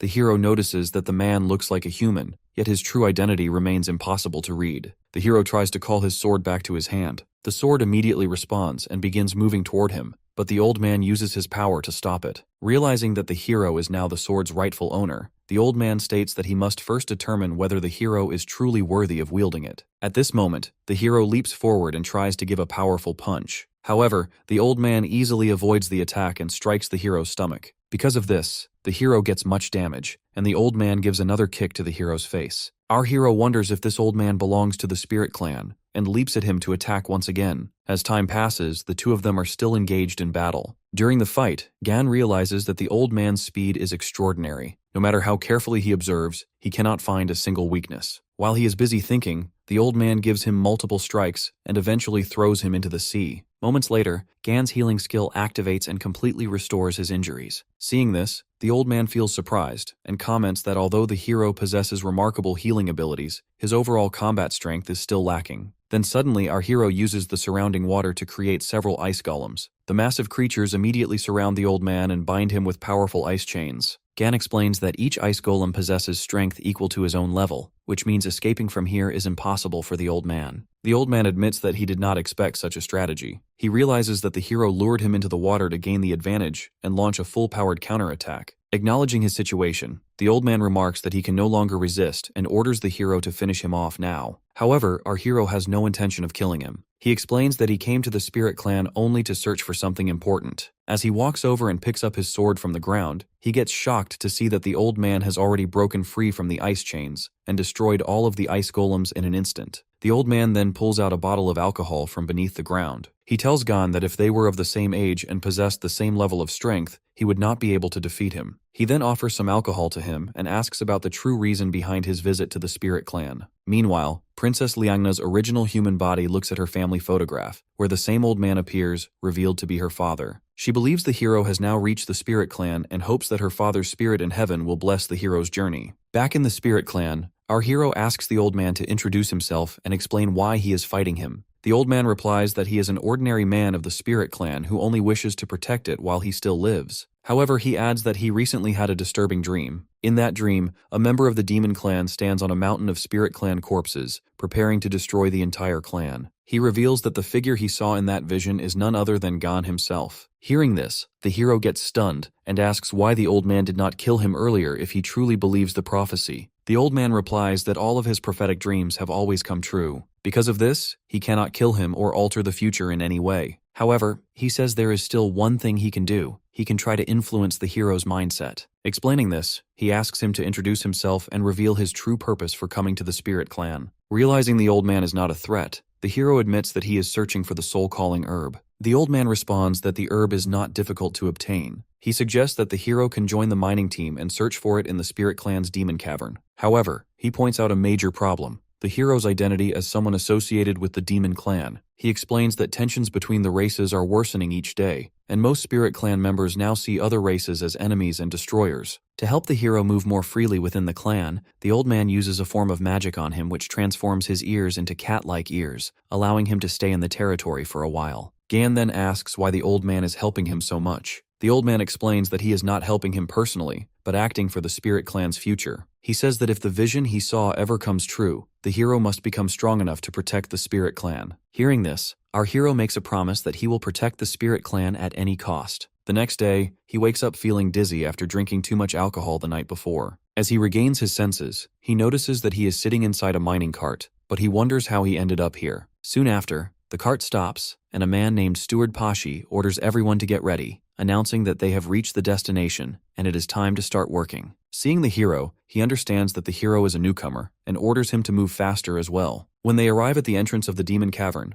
our hero observes the surroundings and realizes that the mining team is preparing to enter a space gate leading to a D-rank demon cavern. He knows that, just like the spatial gates in the human realm, stepping through it will transport them to another world filled with demon beasts. In his previous life, he often entered such caverns to grow stronger. As the team prepares to enter, several members ask Princess Patong to stay behind for safety. However, she refuses, saying that her royal father constantly restricts her life in the palace. She complains that it was already difficult to sneak out, and now they are even trying to control her actions. She insists that she is a C-rank mage and can easily handle the D-rank demon monsters. The guy steward eventually agrees to bring her along, but he instructs Gan and another team member to stay close and protect the princess throughout the mission. At this moment, the hero notices that the cavern is a low-level area, but he still senses a strange and dangerous presence within it. He understands that demon caverns are usually filled with low-level demon beasts, similar to wild animals in the human world. Most of these beasts have no intelligence and cannot leave the cavern, so they are often treated as nothing more than experience points for other races. While he is thinking this, the princess suddenly casts her magic and instantly defeats the first monster, to which everyone gets surprised by her strength. However, another monster appears right after and attacks Steward Arm badly. The group gets shocked when they see that this creature is a humanoid-type demon beast. Our hero also realizes that in a normal D-rank demon cavern, the strongest boss is usually only a low-tier C-rank creature. However, the appearance of a B-rank monster means something is seriously wrong in this cavern. He also remembers the old man's warning that the disguise magic on him will only last for a maximum of 3 days. During this time, he must avoid using his powers recklessly, because even a small use of his abilities can weaken the disguise and shorten its duration. Because of this, he hopes the mining team can handle the humanoid monster on their own.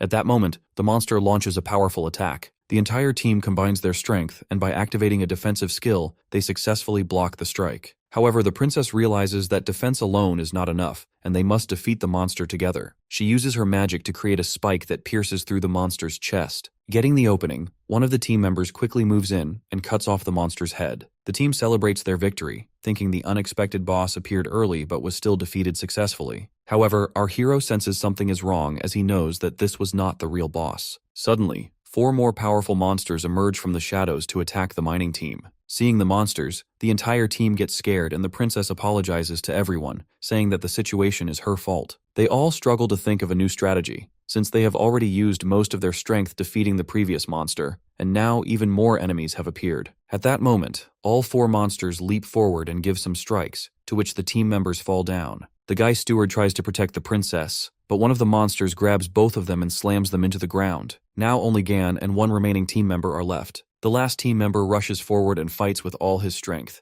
Our hero then decides to act, and by activating his skill, he summons an A-rank golem, which instantly cuts down one of the monsters. Doing so, he thinks that he has only used a small amount of his power, so it should not significantly affect his disguise. Seeing the golem, the princess asks the team boy if he was the one who summoned it. The team boy believes it is his own power and orders the golem to eliminate the remaining monsters. The hero decides to stay silent and lets the misunderstanding continue. He mentally instructs the golem to obey the team boy's commands. The golem accepts the order, and by using its sword skills, it cuts down the remaining 3 monsters in an instant. The princess feels impressed and says that the team boy's strength is more than enough to join her father's crusade team. The rest of the team also feels relieved and celebrates their victory. However, Gon feels a dangerous aura coming from the deepest part of the cavern. Suddenly, the ground begins to collapse and the entire team is pulled down beneath the surface. When they look around, they get shocked to see a massive army of demon monsters standing before them, including a powerful boss monster. The boss monster recognizes the princess's identity,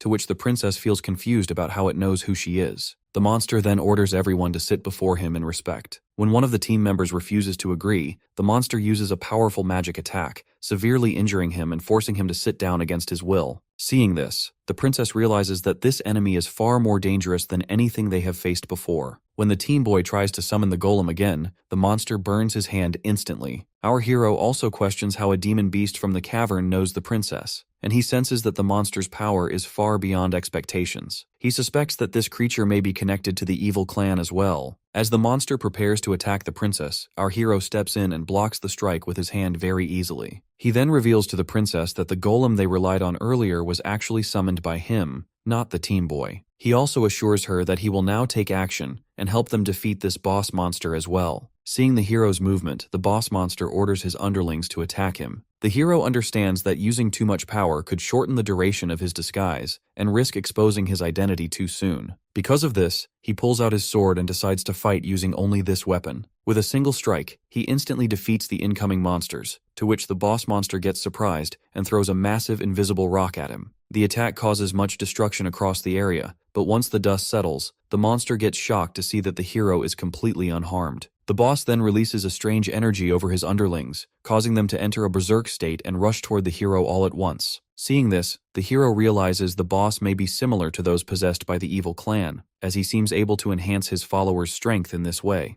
However, because our hero is also powerful, he swiftly cuts down all of the monsters very easily. The boss monster feels confused as none of his attacks seem to affect the hero. He uses another ability to absorb the remaining power of his underlings and increases his own strength. At that moment, the hero notices a soul-summoning grass growing in the area, the very flower he came to the Spirit Clan to find. The boss monster claims that his power has now reached a higher level, but our hero gives a single strike and cuts down the boss monster's head instantly. The hero then picks up the flower, feeling satisfied that he has found it so easily in this territory. Seeing this all, the mining team is totally confused about how such a powerful monster has been defeated so quickly. However, they realize the danger is not over, as several underlings are still alive. The hero orders the mining team to bend down. When they follow his command, he gives another single sword strike and wipes out the remaining demon monsters as well. Seeing this, the princess remarks that her tribe truly has a man as powerful as the hero, so there is no need for them to fear anything. Afterward, everyone travels toward the palace in carriages. The hero feels bad about the earlier battle and thinks he acted too quickly out of excitement when he saw the flower and defeated the boss monster without asking which faction he belonged to. Because of this, he is still unsure whether the enemy was part of the evil clan or not, and he decides that the Spirit Clan should be warned in the future. Meanwhile, the princess has invited him to meet their supreme leader. Since leaving the cave, she is still blushing, clearly affected by what happened. The princess recalls a prophecy told by an elder when she was young. It said that after she comes of age, she will meet a white horse prince who will save the Spirit Clan. She then asks the hero his name, but the hero gives a false name Pindao. Talking to each other, they eventually reach the palace. The hero gets surprised when he sees the magnificent structure built high above a massive tree. They move forward to meet the leaders inside. He also thinks that the Spirit Clan has always been a very secretive race. Throughout both the human era and the demon era, very little information about them has been known. The only knowledge he has comes from his fiancée Liangna, who only lived here during her childhood, and also does not know much about the clan. They then head to the upper part of the giant tree using a ladder made of hanging mushrooms. The hero notices two kings seated there. One is the princess's father, and the other is her uncle. The princess introduces the hero to them and explains that he saved them from the demon cavern. One of the kings questions how they ended up facing such danger in a D-rank demon cavern. He says he has warned them many times not to act recklessly, adding that if the sea spirits cannot handle land matters, they should leave it to him instead. The hero then explains the situation that the monsters in the cavern were abnormal. Normally, only D-rank creatures appear in a D-rank cavern,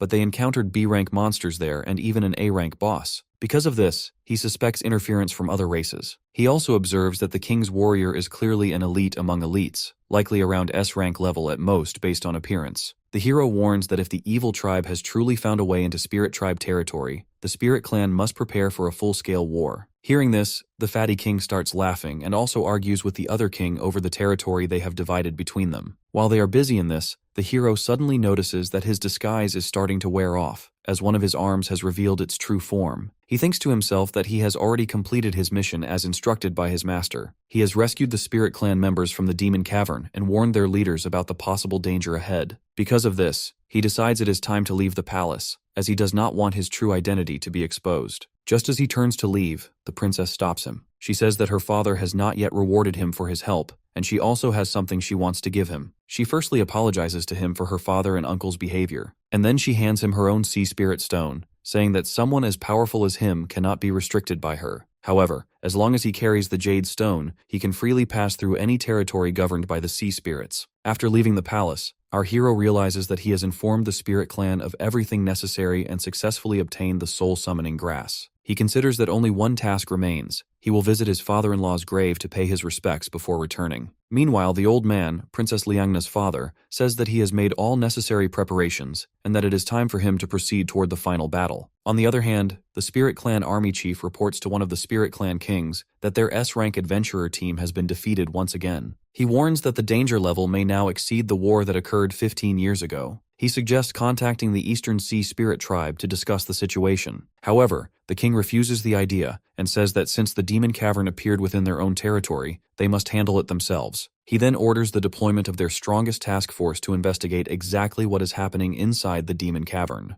At this moment, the king's son, the prince, arrives and says he also wants to join the war. He explains that a man named Ajin is among the adventurers, and he needs to find him there. The king gets worried to hear this. He knows how dangerous the place is, and does not want his son to go there under any circumstances. However, the prince does not agree and insists that he must uncover what is happening inside the cavern. Soon after, the prince and the army chief arrive at the entrance of the demon cavern with their team. They remark that this is the first time a completely black cavern entrance has appeared in this region. When they enter, they notice that the entrance behind them disappears instantly. Looking around, they realize that a fierce battle has taken place recently, as only scattered monster corpses remain. Feeling confused about the missing Spirit Clan members, they suddenly sense danger. A humanoid monster leaps out from behind to attack them. The army chief reacts quickly and cuts off its head. However, to his shock, the monster is still alive and strikes the chief's neck. At this moment, they realize the monster is not alone. Many more appear around them. They also recognize that these creatures were once members of their own adventurer team who disappeared in the demon cavern, and now they have been transformed into monsters as well. Suddenly, something strange starts happening to the army chief. His body starts showing signs of transformation into a monster, and he warns the prince that if even one of these creatures bites him, he will also become infected. Because of this, the chief tells the prince to escape immediately. He casts a protective magic and transfers a shield effect to the prince to keep him safe. After that, the chief pulls out his sword, and knowing that he will soon lose control, he chooses to sacrifice himself to protect the prince. At this moment, the prince notices that Ajin has also been transformed into a monster. Just as the creature is about to strike him, the old man suddenly arrives and saves the prince by defeating it. The old man tells the prince to wake up and face reality. He says that everyone in the spirit tribe who has gone inside has turned into an enemy. He explains that this power does not belong to the spirit tribe and instead resembles some form of dark magic. If they do not quickly discover its source, the entire spirit tribe may face a disaster similar to the one that occurred 15 years ago. Meanwhile, The hero reaches the immortal demon realm's Mount Everest, where he finds his father-in-law's grave. However, he gets shocked when he sees the photo on the tombstone. The person in the picture is none other than the same old man he met a few days earlier. At that moment, an old woman arrives and says it has been more than 10 years since anyone visited this place. The hero asks her about the owner of the grave. The old woman feels relieved,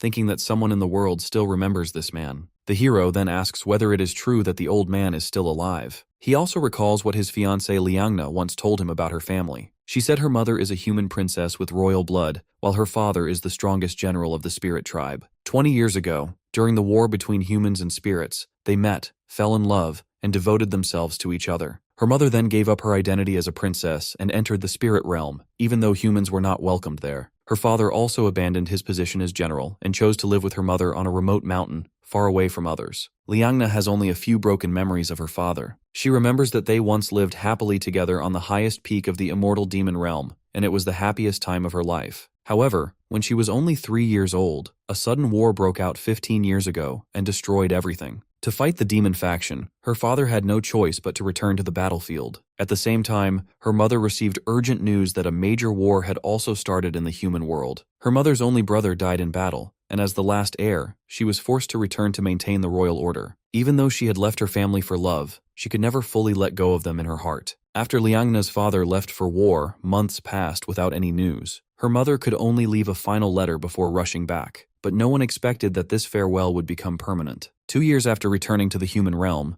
Liangna's mother receives news that the spirit tribe has taken control of the realm. However, all frontline troops are lost, including her husband, General Hao Ling. In the following 2 years, her health continues to decline. By the time she passes away, she is unable to visit her husband's grave in the immortal demon realm. Recalling these memories, our hero Gan realizes that Liangna's father is still alive, but he likely has lost his memories. The old woman then explains what happened. 13 years ago, she found General Hao Ling while collecting sea herbs. She took him in, and when he finally woke up, he had lost almost all of his memories. The only thing he could clearly say was that he wanted to go home and reach the highest place. Following his request, she brought him here. There, he saw the tombstone built by an old soldier from his army, and only then did he learn his true identity and name. Explaining everything, the old woman leads the hero to the old man's home. While searching inside, the hero finds a book containing letters written to the old man by his beloved mother. While reading the letters, the hero asks the old woman whether the general usually keeps his house this clean. The old woman replies that this is actually the first time she has ever seen it so tidy, as the general never normally does such work. Hearing this, the hero gets totally surprised and leaves the house immediately to complete an urgent mission. He summons his thunder dragon and starts riding it to search for the old man as quickly as possible. Meanwhile, General Hao Ling continues fighting inside the demon cavern, where he has already defeated many monsters. When the entrance gate opens, he orders the prince to leave and inform everyone to prepare for a full-scale war. The prince insists that the general should come with him, since he is a key warrior for the spirit tribe. However, the general refuses and explains that endless waves of dark monsters are still appearing inside, so he must go deeper and find their source to stop them. At the same time, the hero commands his thunder dragon to track the general's presence. He cannot allow the general to die now, especially knowing that his daughter still loves him. He thinks that he once failed to stop a similar catastrophe in his past life, but this time he refuses to allow any regrets. He also feels something strange because in his knowledge of the future, 6 years from now, the spirit tribe is still supposed to survive until the very end. No other race ever steps into the immortal demon realm up until the time the hero himself dies. The hero wonders that in this timeline, the spirit tribe may have been involved in an unknown war, and that someone might have successfully protected certain key individuals. Meanwhile, General Hao Ling defeats more monsters with his powerful sword. However, he soon notices that the number of enemies is increasing rapidly. He also discovers a strange dimensional gate from which the monsters are emerging. He realizes that the monsters are using a dimensional pathway from another world to enter the spirit tribe's demon cavern. The cavern itself is not their final target, as their real objective is to pass through it and invade the spirit tribe. Understanding the situation, the general decides that he must enter the dimensional gate himself to locate the source of the threat. Once he steps inside, he finds many powerful monsters located there, and also an evil being controlling them all with some dark magic. Meanwhile, in the civilian district of the Spirit Clan, multiple S-rank monsters start attacking innocent civilians. At that moment, the fatty king of the Spirit Clan arrives and strikes one of the monsters down with his powerful hammer. Soon after, the second king, Paley, also appears. An informant reports to him that only a few villagers remain, as most have already been defeated by the sudden monster attacks. The enemies appeared without warning, and the warriors had no time to respond. The fatty king apologizes to Paley, saying that if he had shared the information earlier, the situation might not have become this severe. However, the second king orders him not to blame himself and says, "This is not the time for regret." Hearing this, the fatty king immediately commands the warriors to report their remaining combat strength. A soldier reports that all S-rank fighters are already deployed, but fewer than 10 are still active. While they are talking, more powerful monsters suddenly appear. The fatty king orders everyone to take cover, saying that he will handle the fight by himself. The second king tries to stop him, but the fatty guy says that both of them know the spirit tribe has endured countless hardships to survive until now. He adds that, at the very least, one of the two branches of their tribe must live on. Saying this, he leaps forward and attacks one of the monsters. As he fights, he thinks that the age when a god would appear to save them is long gone. But then suddenly, our hero Gan arrives on his dragon and immediately strikes down a monster with his powerful sword attack. Seeing him, the fatty guy asks who he is, as he does not appear to be from the spirit tribe.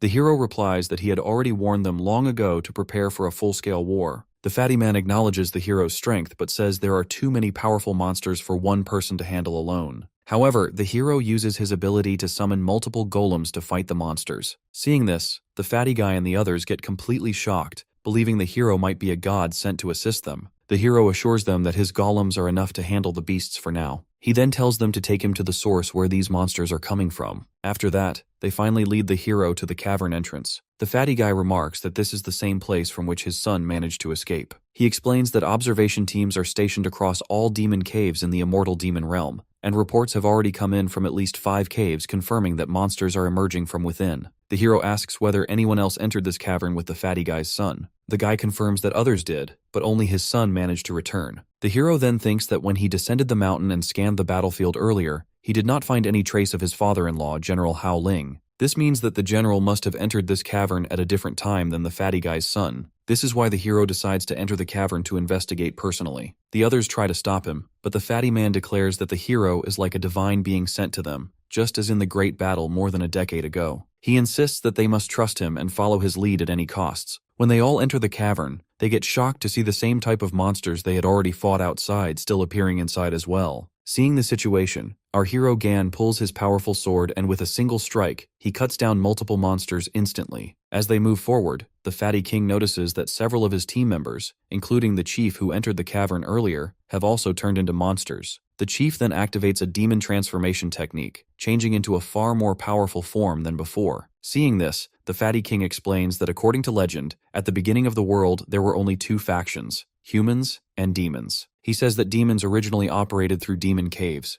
However, due to magical influence and environmental changes, they evolved rapidly and eventually split into 3 intelligent races. This is how the current spirit tribe, demon tribe, and evil tribe came into existence. However, with intelligence, their raw power also declined. He then adds that a forbidden technique known as demon armor transformation later began spreading in certain regions. This technique can multiply a user's strength several times in an instant. However, it comes with some cost, that the user loses their true sense of self and memories. While the king is explaining, the hero suddenly gives a single strike and defeats the chief along with several nearby monsters instantly. After that, he orders the king and the others to leave the cavern immediately. He warns them that if they are wounded by the monster's poison, they will also transform into monsters. He adds that due to some form of dark magic, the defeated creatures may rise again at any moment. The king agrees and prepares to retreat. The hero thinks to himself that he recognizes the nature of this power. He remembers a person who once used similar dark magic. In his previous life, that individual was the only SSS rank dark mage he ever encountered. Meanwhile, in the evil tribe territory, General Hao Ling struggles in battle against the same SSS rank mage, Hei Mu. The mage tells him there is no need to resist so much, as he has come fully prepared this time. The mage recalls the moment 13 years ago when he first encountered the old man. At that time, the old man activated his demon transformation skill and delivered a powerful strike. Because of that attack, the mage's left arm cut down instantly. Remembering this, the mage says he was defeated back then only because of the old man. The wound he suffered still reminds him every day of his desire to destroy the entire spirit tribe. Because of this, he searched for a long time and eventually discovered this land, where spirit tribe members cannot fully use their abilities. He explains that even if the old man has broken through SS rank and reached L rank, he still cannot use his full power here. He adds that the dimensional gates in this area connect the spirit tribe and the evil tribe, allowing evil creatures to continuously enter spirit territory. While the mage is talking, the old man replies that he does not remember anything the mage is talking about. However, the mage ignores him completely and decides to kill him on the spot. As he prepares to strike, a shadowy figure suddenly appears and says that they have come to seek cooperation with the spirit tribe. He apologizes to the old man for the past conflicts, but says the spirit tribe is already far behind in development. He explains that opening up to external cooperation would benefit everyone. The old man responds that they once raised an army to attack the spirit tribe 15 years ago, and now they are secretly opening portals to send demons into spirit territory. He says this does not look like cooperation at all. The shadowy thug replies that this is only the first step of cooperation. He claims the world is cruel by nature and requires constant evolution. According to him, survival depends on the strongest. Those without value, whether from the spirit tribe, demon tribe, or human tribe, are meant to be eliminated. Hearing this, the old man refuses to cooperate, and by activating his demon transformation skill again, he prepares to fight them. Seeing this, the mage gets stunned about how the old man is able to use skills in a territory where spirit tribe members are supposed to be unable to activate their powers. He then realizes that the old man's ability is extremely strong, powerful enough to potentially destroy all the dimensional gates in the area. While activating his technique, the general suddenly gets back his lost memories. He remembers that he once had a beautiful wife and a loving daughter. However, he feels sad because he knows he may never see his daughter again. Using the demon transformation means he will likely die after defeating his enemies. As he is thinking this, the mage suddenly pulls out his sword and leaps forward to attack. Just then, our hero Gan arrives at the right moment and punches the mage in the face, to which the mage falls back. Because of this, the old man's demon transformation is also stopped. The hero calls the old man father, and thinks to himself that the future spirit tribe survives the oppression of the evil tribe, just because this old man repeatedly sacrifices himself to protect them during critical moments. The hero thinks that the spirit tribe is able to remain strong and full of life today because of this old man. Hearing the word father, the old man assumes the hero is his daughter. However, the hero clarifies that he is not his daughter, but someone who is about to become his son-in-law. At that moment, the mage stands up again and summons more monsters to attack the hero. The old man becomes worried, as he has already exhausted his stamina from using the demon transformation skill. The hero reassures him that he can handle the situation easily. He then leaps forward and starts fighting the monsters. When a monster tries to attack the old man from behind, our hero's pet dragon appears and instantly cuts it down. The dragon tells the hero to focus on the main fight, assuring him that it will protect the old man from any danger. Seeing the hero's strength, the mage activates his demon armor transformation as well. As a result, the surrounding monsters also enter a berserk state. The hero realizes that the monsters cannot be permanently killed. As long as the mage remains alive, they will continue to revive again and again. Understanding this, he moves toward the mage and cuts him in half with a single strike. However, to his surprise, the mage's body regenerates immediately, and he even creates clones of himself. The mage then strikes the hero in the chest, but the wound is instantly healed by the hero's regeneration ability. Each time the hero slashes the mage, more clones appear, making the situation increasingly difficult. Seeing this all, our hero gets a plan. He drags the mage into the demon's life-ending domain,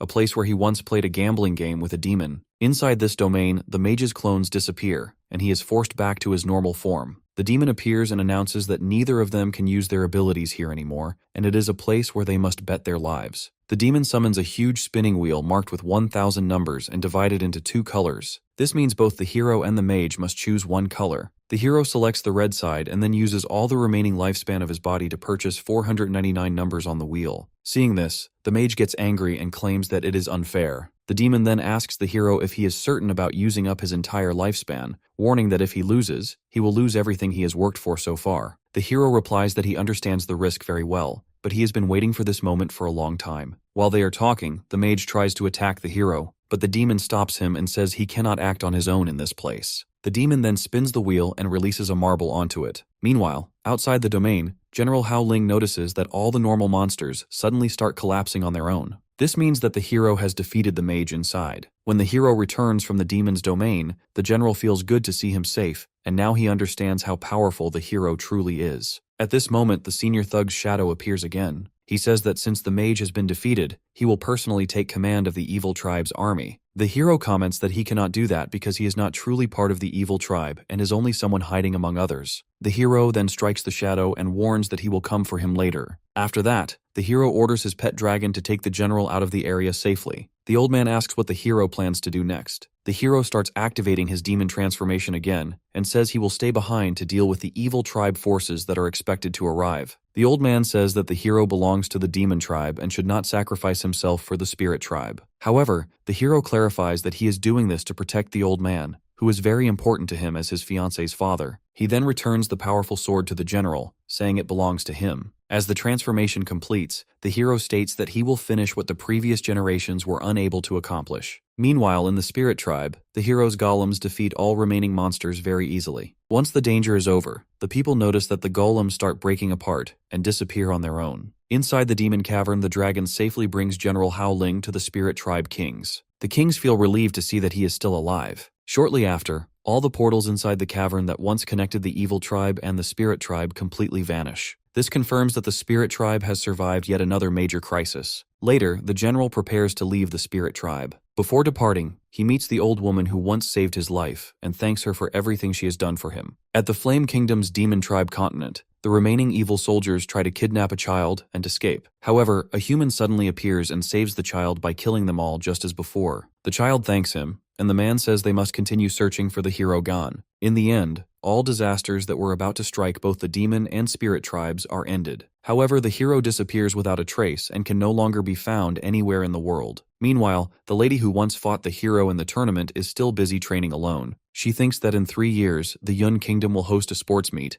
and she will challenge the hero again in that event. 3 years later, in the rebuilt Yun Kingdom, participants from many places gather for the tournament. Queen Bingi of the Yun Kingdom also takes part and hopes to meet the hero someday. At the same time, several women are arguing among themselves over warrior Wujun. One of them claims she will win both the tournament and the warrior's heart. She also tells another woman to forget about him, saying that the warrior has left the Yun Kingdom for an important task. The Yun Kingdom's army general sits in the crowd and watches everything. He feels satisfied seeing how peaceful the world has become, all thanks to the hero's efforts. Meanwhile, warrior Wu Jun arrives in the Shenghua Kingdom of the human tribe. Looking around, he feels amazed to finally see the human world for the first time. Soon after, the vice captain of the human hunters, Manhwa, arrives to receive him. He introduces himself and requests the warrior to get into the car, as someone is waiting for him for a long time. Meanwhile, our hero Gan has returned to his human life again. He asks his manager whether all the preparations are complete. The manager confirms that everything is ready, and says that this is the grandest banquet the Holy Nation has hosted in more than a decade. He adds that all of the nation's military leaders will be attending the event. At the same time, warrior Wujun arrives at the venue to meet the hero. Seeing the beautiful arrangements, he realizes that the hero is now living a very luxurious life. In this banquet, 2 familiar thugs are also present. They remark that the hero must possess tremendous influence to gather so many important figures for his wedding. One of them jokes that the hero is a hopeless romantic who ended up falling in love with the nation's queen. Soon, a servant brings warrior Wujun to the hero's room. Seeing him, the hero gets amazed and thanks him for accepting the invitation to attend the wedding. Afterward, all the guests gather at the stage, and the wedding ceremony begins. The host introduces the hero and his bride, Liangna, to the audience. He explains that both of them are the supreme leaders of the nation's military forces. He says that they have known each other since childhood and have always supported and trusted one another. Together, they have handled countless hardships and challenges throughout the years. Through those experiences, they have realized that each of them is the other's true partner. Saying this, the host invites Hao Ling, Princess Liangna's father, to bring his daughter onto the stage and place her hand into the hand of his future son-in-law. When the general does so, the crowd erupts into cheers. The hero then promises his wife that he will always protect her and never allow her to face hardship alone again. At the same time, the hero thinks about the events of the past 3 years. Every lead has been investigated, and a complete list of those secretly working with the evil tribe has been gathered.